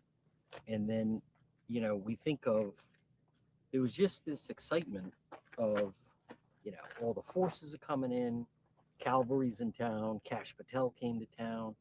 Suddenly they have, you know, SWAT activity. Everyone's jumping in action on the Tuesday night Rio Rico.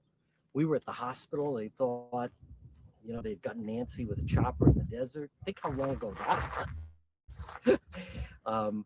And then that Friday night, I mean, you know, we were north and whatever that, I can't remember the name of town. Marana. That's Marana, right. Marana. In the rain. Marana. And then, you know, staging and it's close to here. And then they had the scene at I mean, it seemed at the time that if it was like a next movie or something, like that's how then it would then go, right? Like of course we're gonna catch them because everybody gets caught. So now here it is, day 27, and I just think they are still stuck in what it still comes down to is that no one has established what the motive would have been. So, I mean, we could To talk the about- public. To the public, we could talk about that they have not released Annie's car. We could talk about that. I mean, that is when I say talk about, I mean Sheriff said out of his mouth that was protocol. right. But how long do you keep it for protocol? But why protocol that vehicle and not protocol Nancy at the time? Right, because Nancy's then they towed it vehicle later. got done later. Right. Matter of fact, it got done towards the end of the first week. Yep. And then The I mean, first there was week and then certainly the first couple mistakes. days, There was the certainly Annie's mistakes. vehicle. Are you JLR? Yeah. I have a message for you. Oh. You have a message. Whoa. Can you grab that? Yeah. Yeah. There's a group that's following you on YouTube right now Uh-huh. that wanted me to give you this and for you to call them. What? They have an off-record Is tip. this real? I'm serious. Whoa. My sister is in Iowa. She's following them. Whoa. She follows you. Uh-huh. Whoa. No, they don't live here in town. Thank you. That's their TikTok name at top.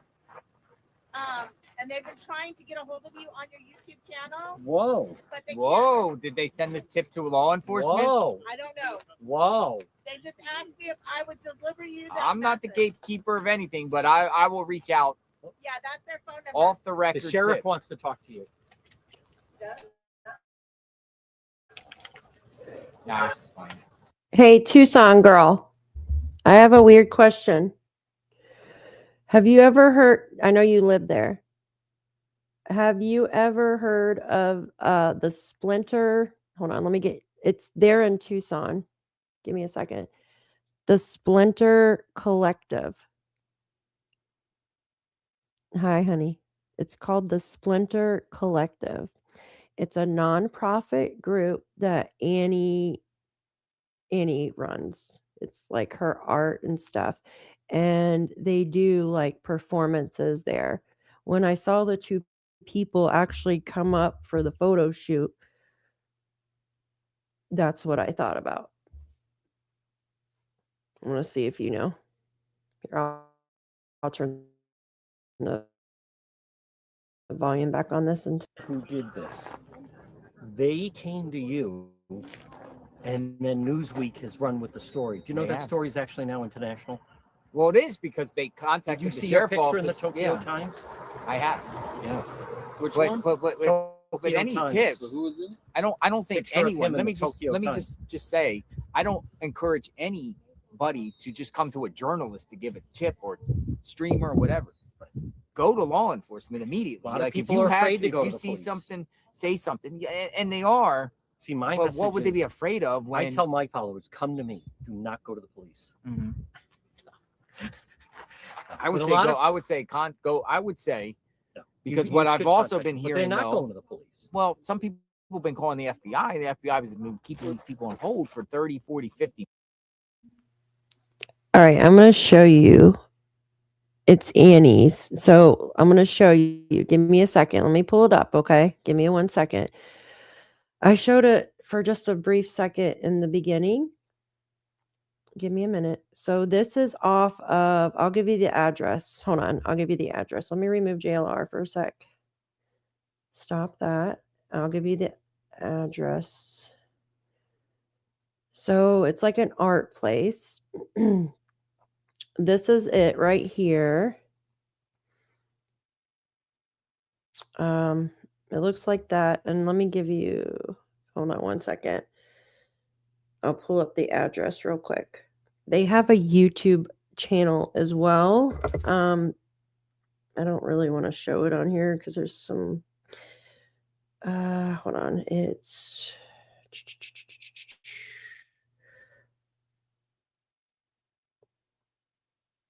give me a second. Let me pull it up. 901 North 13th Avenue? 901 North 13th Avenue. So your dogs are being bad. So this is the place, 901. So they do they're actually having something tonight at 6 p.m. And I'll show you like the events. This is allegedly Annie's nonprofit.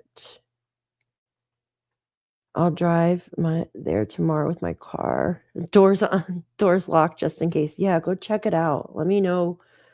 So tonight at 6 p.m. to 9:30, they're having a thingy here. Cupid's Revenge, revamp, and ready to slap you in the ass and pinch. Yeah. This is allegedly her thingamajigger. And they have a YouTube channel, Instagram, and Facebook. Have you guys ever been there before? Not going there at night. You don't want to go there tonight for their little thing going on? Yeah. This is, let me see if I can show you. Hold on one second. Let me go back. So this is all their, yeah.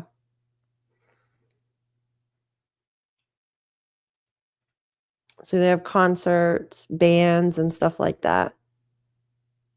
There's the address right here. Yeah, when I put the address in, what is the latest on the car film they found last night? I heard the location of it did not lead to a no, yeah.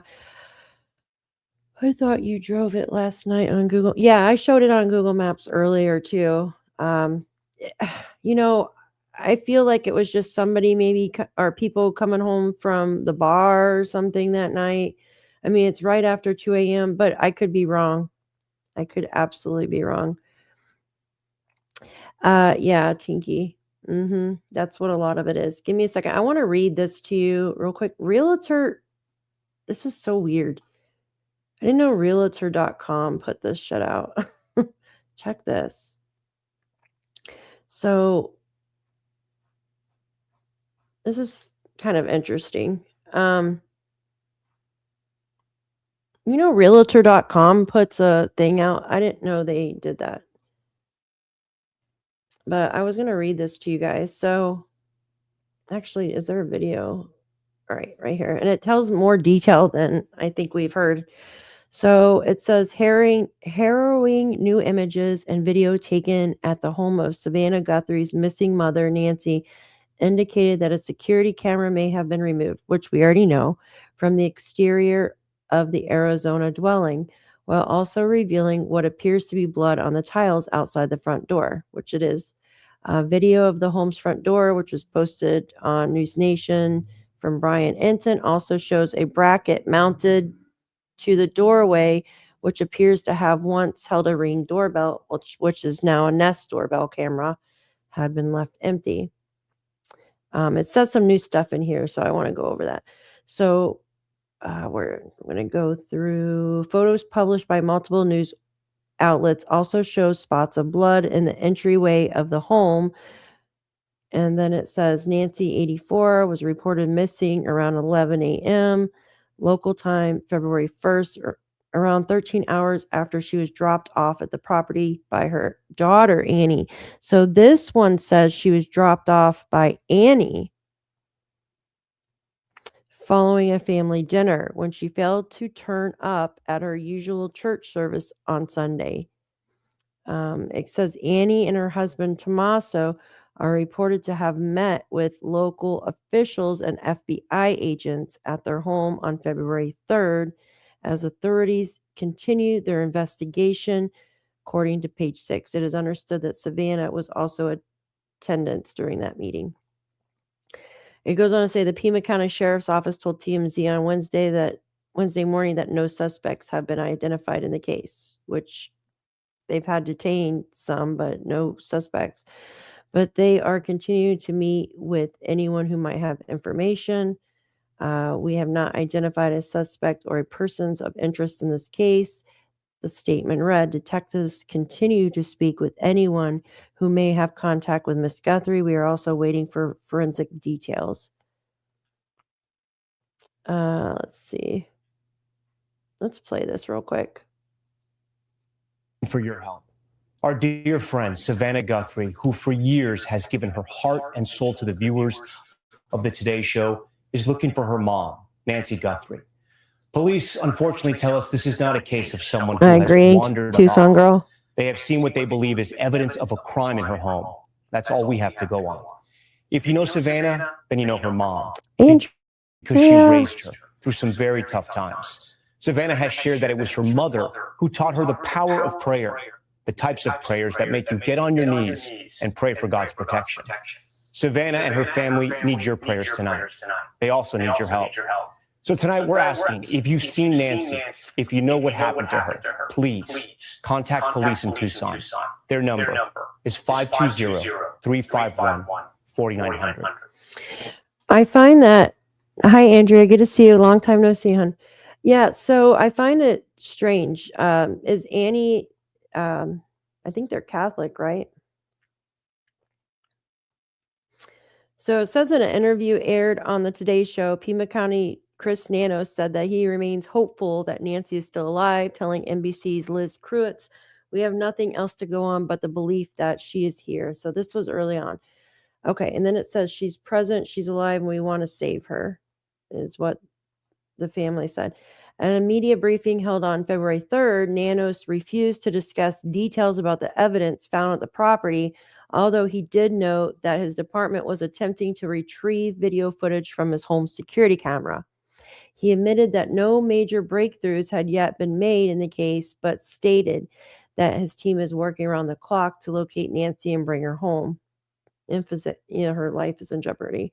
Someone's life is in jeopardy, he said during the media briefing. We got to find her. We got to work hard to do that. But you didn't, though. You didn't gather camera footage or anything in the area. And then just now, 27 days later, they're looking for their, I don't understand that.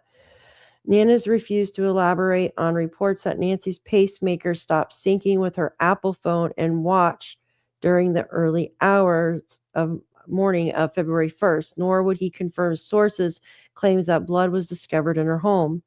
When asked whether he was able to share any information about what Nancy might have been wearing or what kind of car she might have been traveling in, Nanos said he had none to share. He also confessed that they do not currently know if they are searching for one suspect or multiple. It goes on to say around an hour after the media briefing was held, Entertainment TMZ revealed that they had received an unverified ransom note in which was an unknown person or persons demanded that millions of dollars be sent in Bitcoin to account. And we know that was from Derek Calella, or however you pronounce his name, and he text messaged Annie and Tommaso about if the Bitcoin was deposited yet, and then made a 9-second call to one of them. Says TMZ's founder Harvey Levin shared an update in an Instagram video, which he and his co-host Charles, I'm not even going to try to pronounce that, revealed details of what was in the note, while stating that they immediately passed the message over to law enforcement. TMZ received an unverified ransom note today, so this was the second one when in the beginning, demanding substantial amount for the return of Today anchor Savannah Guthrie's missing mother. Nancy, in the caption of the video, stated, we have since contacted law enforcement. In the clip, Levin further explained, so we got something in our email that looks like it's written in a ransom note. He added that the person or persons who sent the note included certain things about what she was wearing and damage to the house in an apparent attempt to prove that they were present when Nancy was taken from her property. You guys remember hearing that?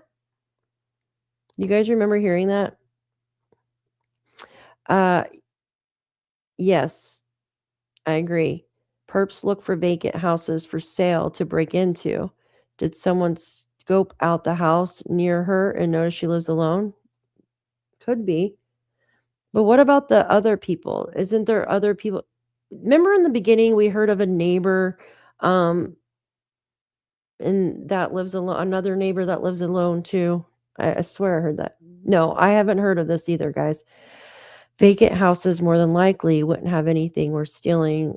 Yeah, make a good hideout. Exactly. What if there is a vacant house around or Airbnb or something that's this person was hanging out in, right? And then they just left during the day or something when everybody else was going around. I believe that Nancy Guthrie may be Presbyterian. Her deceased husband was Southern Baptist, so I don't see Wicca being aligned with the beliefs of the rest of Annie's family, but you never know. Yeah. I mean, I don't know if she's Wiccan or anything, but certain things kind of. So it says, while neither confirmed how much money had been demanded, a story posted to TMZ's website stated that the sum was in the millions, adding that its reporters had verified the validity of the Bitcoin address used in the message. There is a deadline connected to the alleged ransom and an element of or else, the story added. Ugh. And it says another alleged ransom note was also sent to CBC affiliate in Arizona, KOLD. Sheriff Nanos confirmed, however, it's unclear whether it included the same details as the letter did sent to TMZ.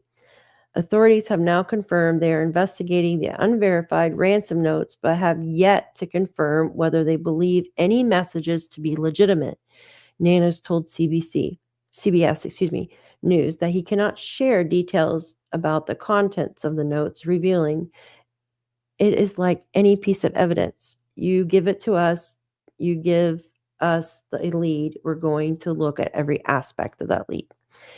In a separate statement, his department confirmed that it is taking all tips seriously and treated as pieces of evidence. It goes on to say, we are aware of reports circulating about a possible ransom notes regarding the investigation into Nancy Guthrie, the sheriff's office said in a statement. Okay, that just said the same thing. And then he says that they're coordinating with the FBI there. This is the part that I want to read to you. In an interview with Fox News on February 4th, Catalina Foothills resident Tom Pugh, who lives in Nancy's neighborhood, described locals' horror over the alleged crime, noting that he had never heard of any crime like this taking place in their community. It's a friendly neighborhood. It is a very comfortable place to live, he said. People walk every day in the streets around the neighborhood. They know one another, greet one another, walk their dogs. By and large, there's no crime. Right? So something he says they know one another. Did Nancy know all of her neighbors and vice versa? I wonder if it's somebody that lives in the neighborhood. Did NBC use a local film crew when Savannah filmed that homecoming episode? That would definitely, they probably did. And because Savannah worked for not KOLD, but KOVA, I believe it was. Is that the correct one? KOVA? So you would think if it was directed at Savannah, don't you think that they would have sent it to somewhere where she did work at one point in time? Just my opinion on it. Instead of sending it to KOLD.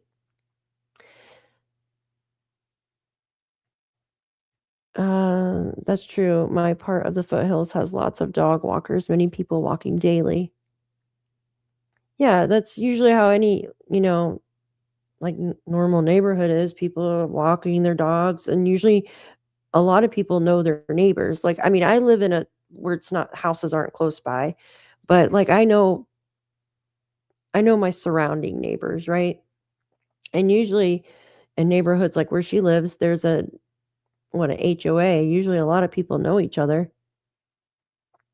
They would have sent in a local affiliate, I think. They most likely did. I'd have to look into that. Good Shepherd.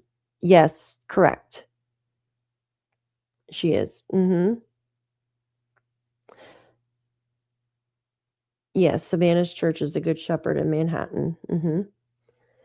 Okay, so it goes on to say any crime that does occur, it's petty kind of crime where someone might leave their car unlocked and kids walk by and take something. The neighbor also shed some light on the lack of security camera footage, noting that many people in their neighborhood felt safe enough that they don't see any need for installing security cameras at their home. It doesn't shock me that there is a lack of security camera footage. It's not really like a high security area, he said. People don't really look at things like that. He also highlighted media reports about there being no street lights in the neighborhood, stating that they haven't been installed because the sky is one of the most perfect skies to be seen in a neighborhood in all the country. People like dark skies and aren't really afraid of the dark, he said, adding, I would say the reason you couldn't see other houses from the Ring camera is that are on other houses. You think of this as a desert, but there are a lot of trees and shrubs and things like that. The houses are not that close together. There's a lot of space here between the houses. Says the Pima County Sheriff's Department initially revealed that the officers had found gravely concerning evidence inside Nancy's Tucson property. Their search stated that they believe the Today Show star's mother was taken against her will. Now we find out that she was dragged from her bed. Yeah, this is when she did her segment back in October. Remember when she did her family reunion? Yeah, this just goes over the DNA samples and stuff, which we already know from the beginning. Oh, that Savannah, who had been to fly out to Milan to begin coverage of the Winter Olympics, is when she received the call alerting her mother's disappearance.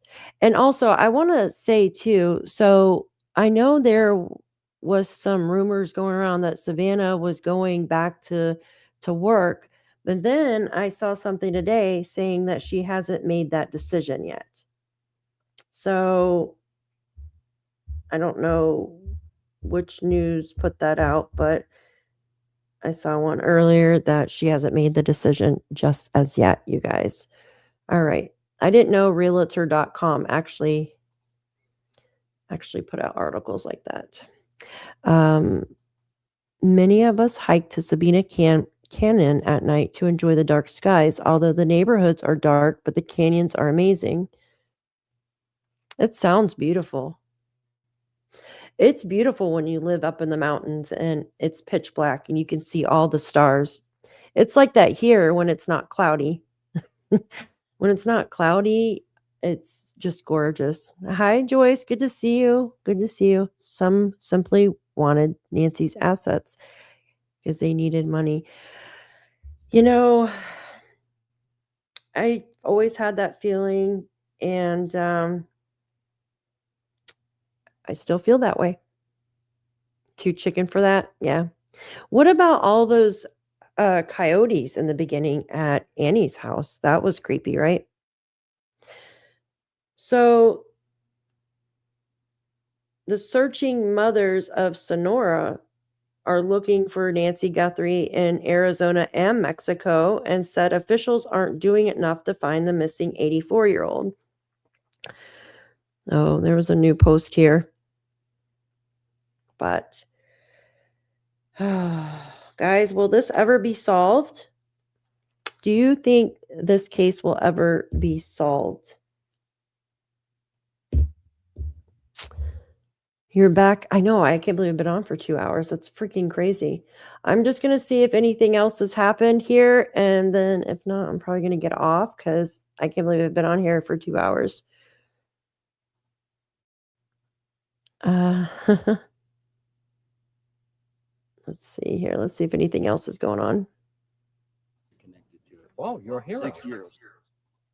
So, But do you think there's a chance later, or you think it's more a chance earlier than the 228? I think it's earlier because I think if she was in the house and the app tried to connect just to do its routine every 24-hour data upload, then it would have connected. Yes. It tried to connect and she wasn't there. Well, So she, I think, left before 228. but that would also narrow the, people say 40 minutes inside the house. Right. Then I that don't think actually it was would narrow 40 it minutes. down. Narrow it down. Could be 20 minutes or something in the house, maybe. Or 10. Exactly. So I don't think it's 40 minutes. I don't know how long it is, but I don't think it's 40. So I just wanted to bring that up. I also, I think she left the house alive.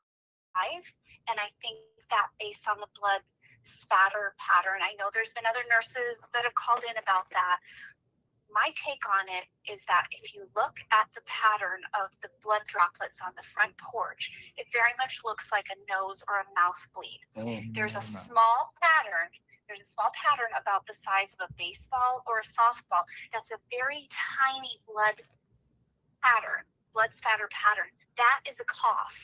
Someone is coughing, and that's a very forceful, that air is forcing the blood out, and you get really tiny little blood droplets. I think she was alive, because some people have said she Alive left, but hurt? Alive? Alive but hurt. So when if you're bleeding from your nose or mouth, it goes down your throat. Your body doesn't want blood down your throat or in your stomach. So you start coughing.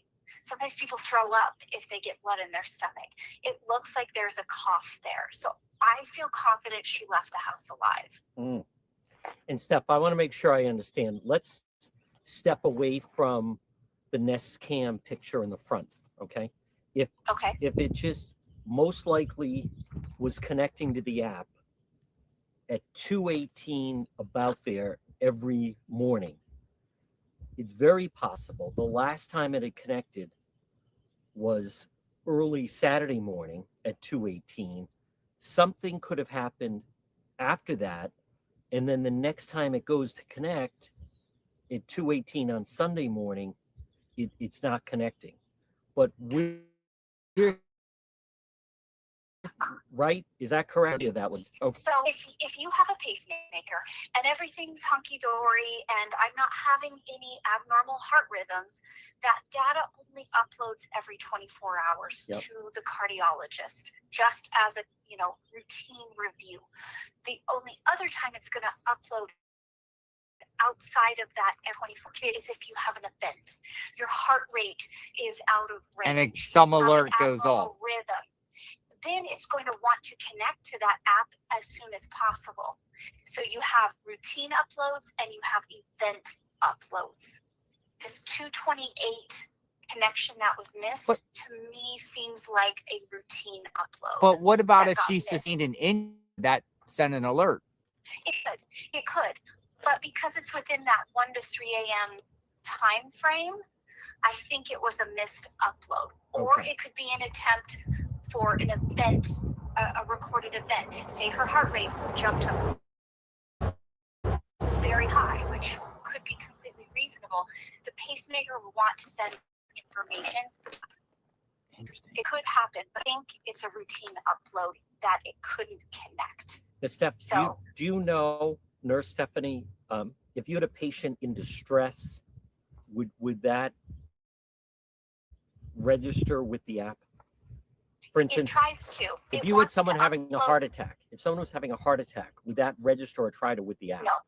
It doesn't. No, because it's a pacemaker. Okay. So if you had an abnormal heart rhythm in conjunction with your heart attack, it will catch that. But it's not going to know you're having a heart attack. It has to detect an abnormal heart rate or an abnormal heart Well, I mean, rhythm. being spooked when you're sleeping cause your heart to go haywire? Yes, it could. It could. And in that situation, the pacemaker wants to upload to the app right away. Now, whether it's in rain or not is a different story. So if you have an event and you're 100 feet away from your device, it's going to try to connect but can't. It will try to connect to that abnormal event as soon as you come back in range of your device. So it doesn't want to connect constantly because you want your battery on your pacemaker to last a long time, right? 7 to 12 years is average. If that pacemaker is constantly trying to connect to the app and send data, your battery is going to drain very quickly. So it only uploads routinely and in an emergency. That's it. So possible that get out of the house much earlier than 28-ish. It's possible. I need to expand our minds when we're thinking about when she left the house and when we're looking for strange cars. Yeah. No, go ahead. No. That's pretty much all I was going to say. Well, I'm thinking, from this house, in order to get to most of the main routes, about 5 minutes. Right. About 5 minutes. Yep. You're gonna get to any one of these main roads. I mean, the farther west, it's gonna take a while, but to get to the closest, you get to Orange Grove, you get over to Campbell. Campbell here would probably be the quickest. Few minutes. And Nurse Stephanie, though, you raise a good point because there's this perception of just what you said, that the individual was in the house for 40 minutes. So I think, let's talk about that. What does that mean? Is there a conversation going on? Is there listen, tell me where the safe is, or are they waiting for a ride, indicating to someone I'm here, where are you? Let's just, do you have a theory? Or let's talk about that. Why? Because that's one of the things that jumps out. It's so unusual. You would think it would be in and out, right? You want to get out of there. You don't want to be sticking around. I totally agree. I don't think they were there for 40 minutes. I think they were there longer. The timeline was worded with the pacemaker disconnecting at 2:28 throws everybody off. I don't think it was a B&E gone wrong. I think they went in, they got her, and they got out. And I think that 212 camera connection with whoever this super creepy guy is, I think that's almost after they had her secured outside of the house. No, just a guess. Stephanie, just a guess. Stephanie, you're saying they, so you are intimating you think it was more than one person. I think it would have to be. I mean, she is an 84-year-old woman with mobility issues. Yep. I don't know how you could go in as one person and think that that's going to go well. Well, we've heard the tarp. Yeah. We heard the tarp theory. Yep. Tarp in the backpack. Another one said a trash can.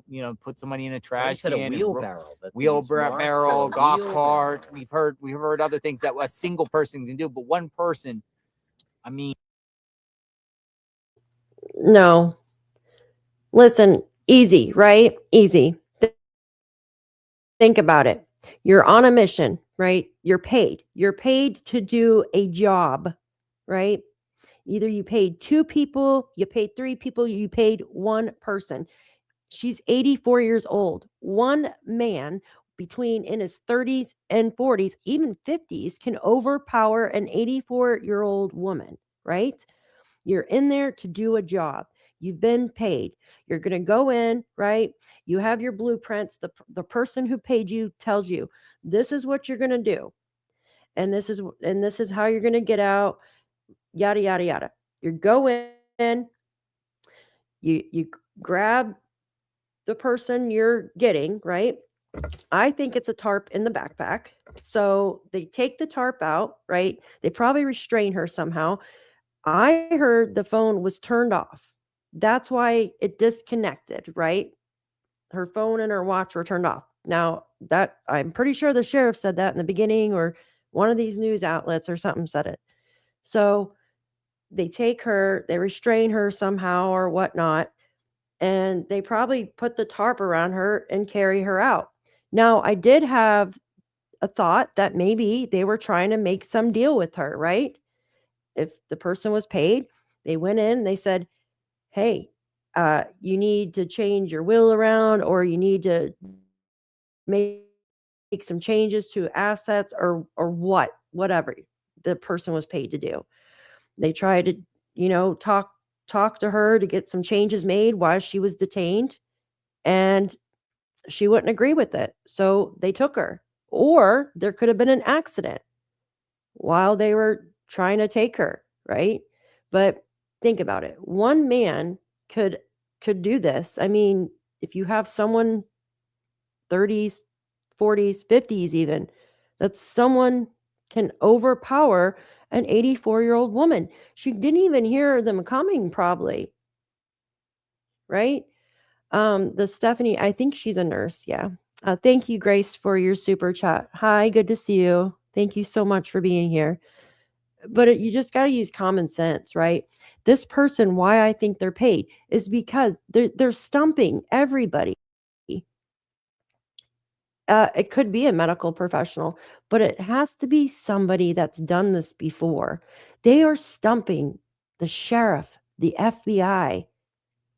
I heard the devices were turned off. I heard they were turned off in the beginning. I know I heard that somewhere, and I'm sure I could find it. But I'm sorry. They had a job to do, and they got in and did the job, and they're sent, they finished their job, and they got to find out where she's at, where her body is, or where she's being held. But if they wanted the ransom, they would have already made that transaction, guys. They already made the transaction. That would have been their number one priority. Here is Nancy. Give me the money. Here's Nancy. You heard it too, so I'm not crazy. I know I hear stuff or I read stuff. I knew I heard they turned it off, and that's why it disconnected. So this thing is really strange too. In the beginning, they say the doorbell cam disconnects, yet it still detected a person being there. That makes no sense, right? So doorbell cam disconnects at 1:47. Her pacemaker spiked up at 2 a.m., right? So that's 13 minutes later, after the doorbell cam disconnects, her pacemaker spiked, meaning someone was there and startled her. And then at 2:12, that's 12 minutes later, right? What did they do within 12 minutes? From when her pacemaker spiked from 2 a.m. to 2:12, the software, it says software detected a person. And then at 2:28, pacemaker disconnects from the phone. So 2 o'clock, pacemaker spiked, sent a message, right? Her pacemaker spiked. Then 28 minutes later, they disconnected it. So did the perpetrator hear her phone go off and look at her phone and see that it sent a message out or something, and they turned the phone off, or what? The watch and cell phone were there, but I heard they were turned off. In the beginning. No, nobody deserves. And this person has stumped the FBI, the sheriff. I think if it was done right in the beginning, we'd have more answers. Just my thoughts. I think they're showing. The lights aren't on in the house, so these things don't come on at all. The light. But so they're not motion if they've powered. Been broken out. It's the very front of the lights. You can clearly see it.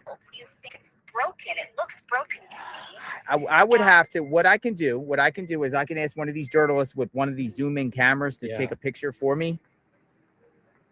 And I would be very curious to know if they are broken, and if they are, did the crime scene investigators swab?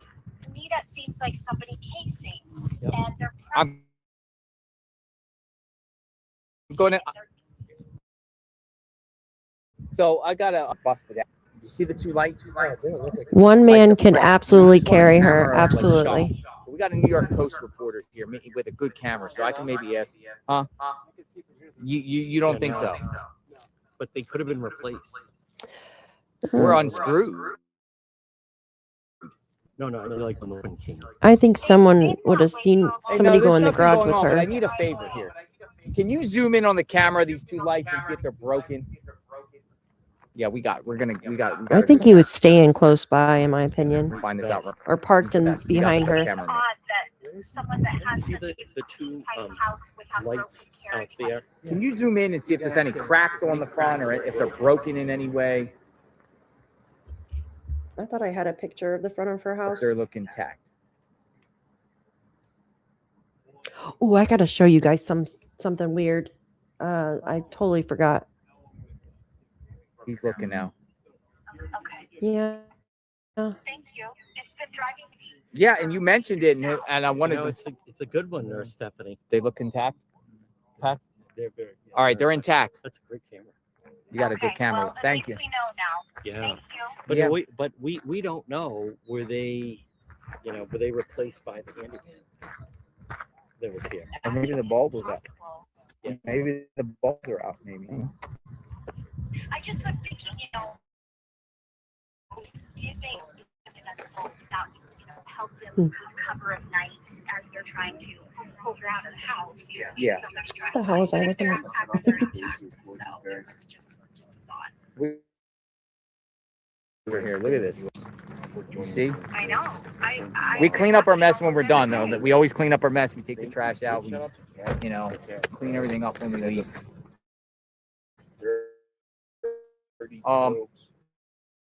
Well, it was a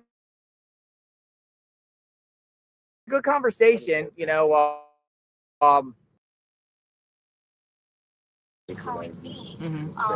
I just hope maybe this will spark some ideas in people's heads that the timeline may not be what was initially presumed. Things could be different. And I will say with the nurse, as you said, different ones have different perspectives. It's just like when you're getting a surgery and operation, you get different opinions, Yes. right? That is true. That is true. I know there were some people ragging on nurses in the chat. And We don't know. Why is people ragging? Nurses are great. Not only Doctors,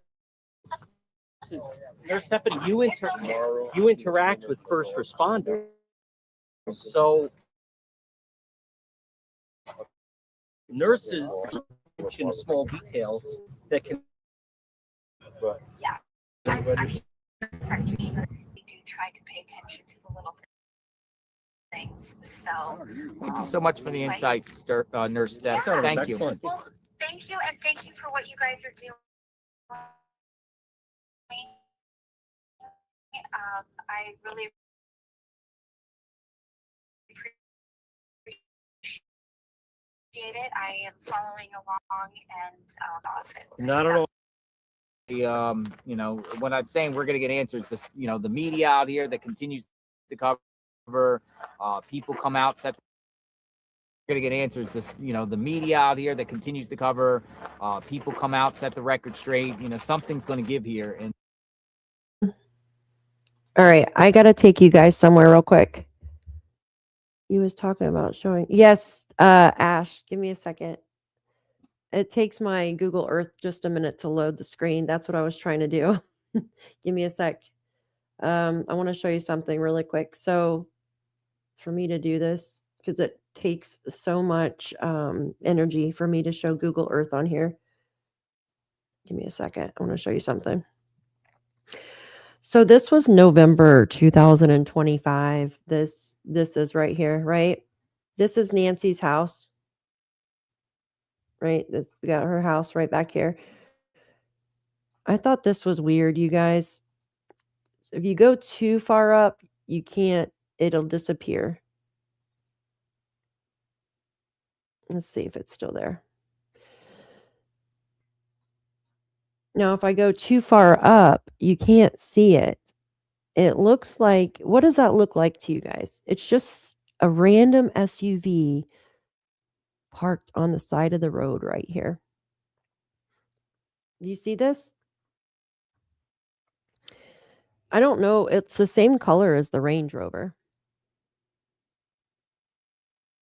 You guys see that right here? I don't think it's the Range Rover though.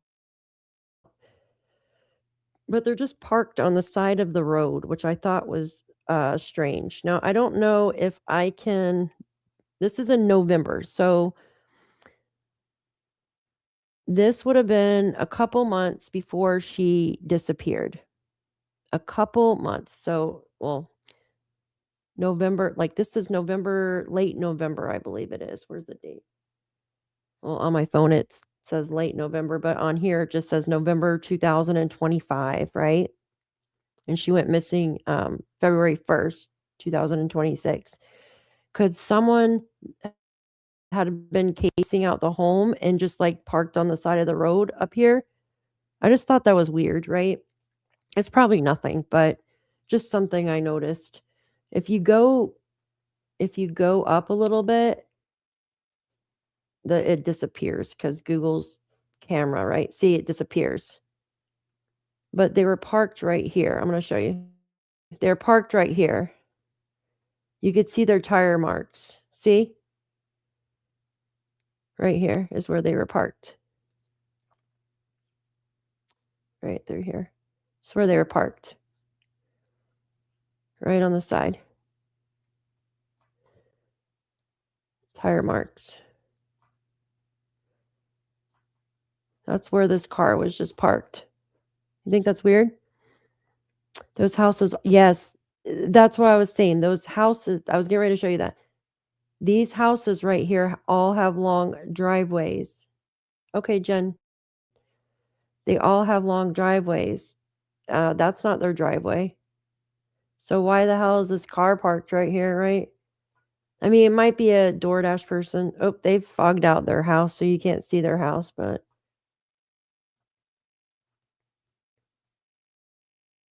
no, there's a house right here that you go all the way up here through here, right? I don't know where this person's driveway is. I think it's on the other road. Yeah, they fogged their house up. I think their driveway is around the corner. So just some random person just sitting on the side of the road here. Right? Look.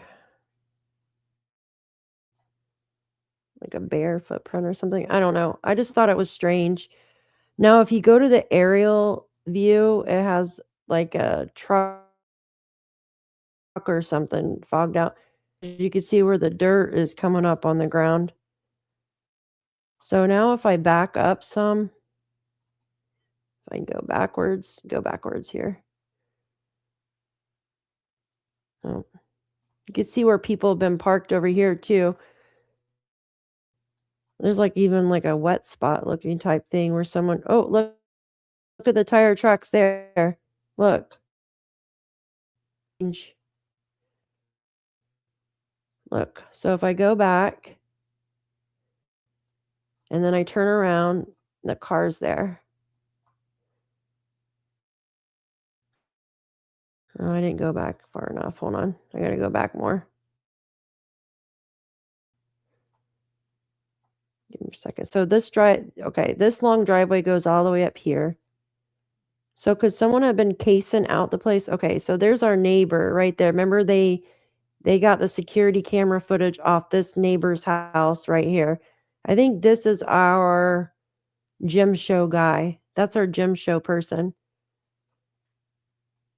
Damn, where did the car go now? It like disappeared. That's freaking weird. Okay, so that's our gym show person. Oh, let me show you the house that has the camera on the gate real quick. Is this it? Hold on. Let me see. Is this the one with the camera on the gate? Nope, that's not it. There's a house right over here that has a camera on the gate, and I don't know why they didn't get footage off of that. Where is it at? Right in here somewhere. Is this it? Where is it at? Somewhere over in here. Oh, look, that one's that house for sale. There's a house for sale right there. I wonder if this house was vacant. Anybody living there? That'd be interesting to know.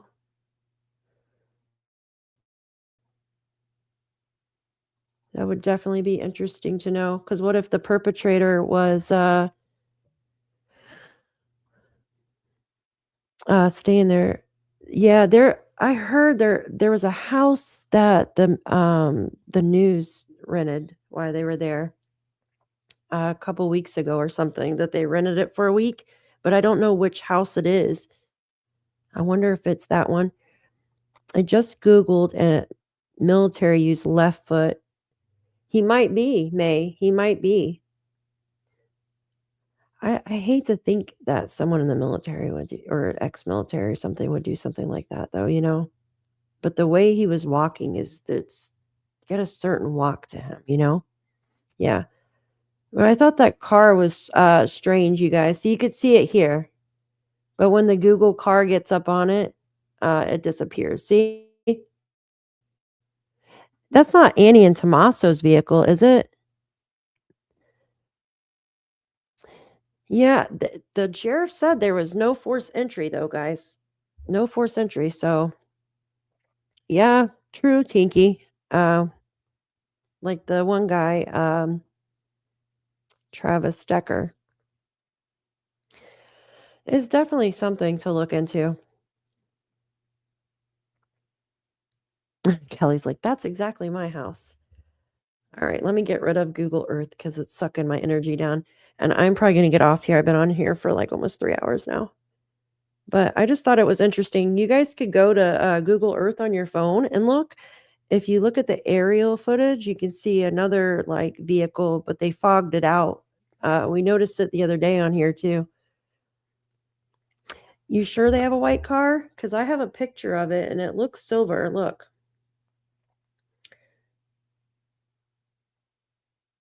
This is their vehicle right here when they towed it. Look.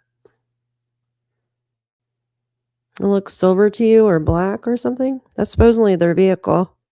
Here. You guys see that? That is Annie and Tommaso's vehicle being towed away for evidence.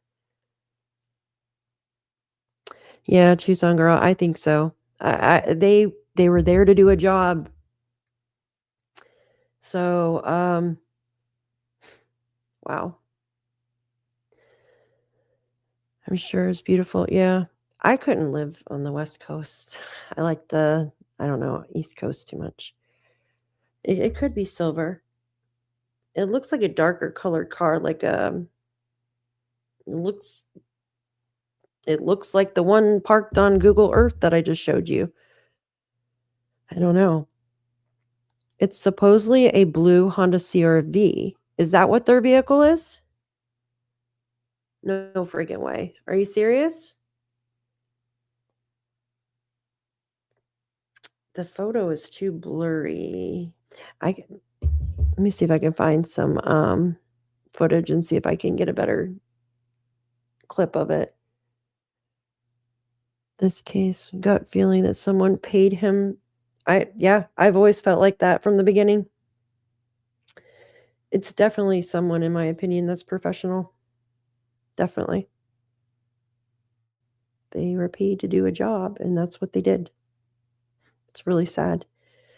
Well, I want to thank all of you for coming in for this pop-up live. And I'm glad that my new microphone is working today. Yeah, May, that's what I think it is. Mm-hmm. Yeah, you got the mountains and the oceans. We do too over here. Our mountains aren't as high up, though. Yeah, it's just sad. Yeah, thank you all for coming. Tucson girl, if you go visit that place, make sure you're safe. I thought it was very strange. Have you watched Chris McDonald's live? I think yesterday, him and his wife. No, I haven't. I'll have to check it out. I will check it out. I'm going to order some food because I'm starving. Look at the photo where A and T are hiding their face. Oh, yeah. Duh. Thank you, Kelly. Duh. I have that picture. Yeah, give me a minute. I do have that picture somewhere in here. I know I do. You know who else has a blue vehicle is the neighbor next door, too. They have like an SUV. Give me a second. I do have their photo. You're right. It is blue. It's right. I have this right here. That's it right there. So that's the one that was towed, I'm guessing.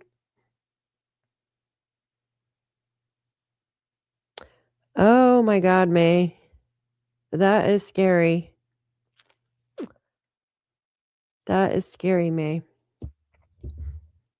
Oh, wow.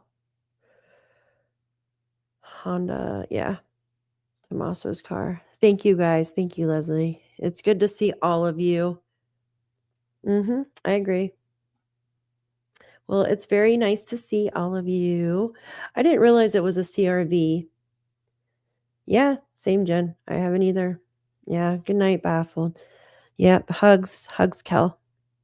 All right, love you guys. Thank you so much for coming in. I will probably do another live tomorrow. I don't know if I'm going to do it on Nancy unless something breaks. I'm trying to go back to doing missing children's cases more so. And March 2nd, here in a couple days, Daniel Martell will be going to court, you guys. So we've got a recap on that. So yes, but I love you all and thank you so much for joining me. And I hope the new mic sounds better than the other one. Not so loud. Thank you so much, Baffled. Thank you. All right. Good night, everybody. Enjoy your night. Stay warm, and we will talk to you tomorrow. Thank you. Good night. Good night, Michelle. Thank you so much. Much love. Thank you, Karen.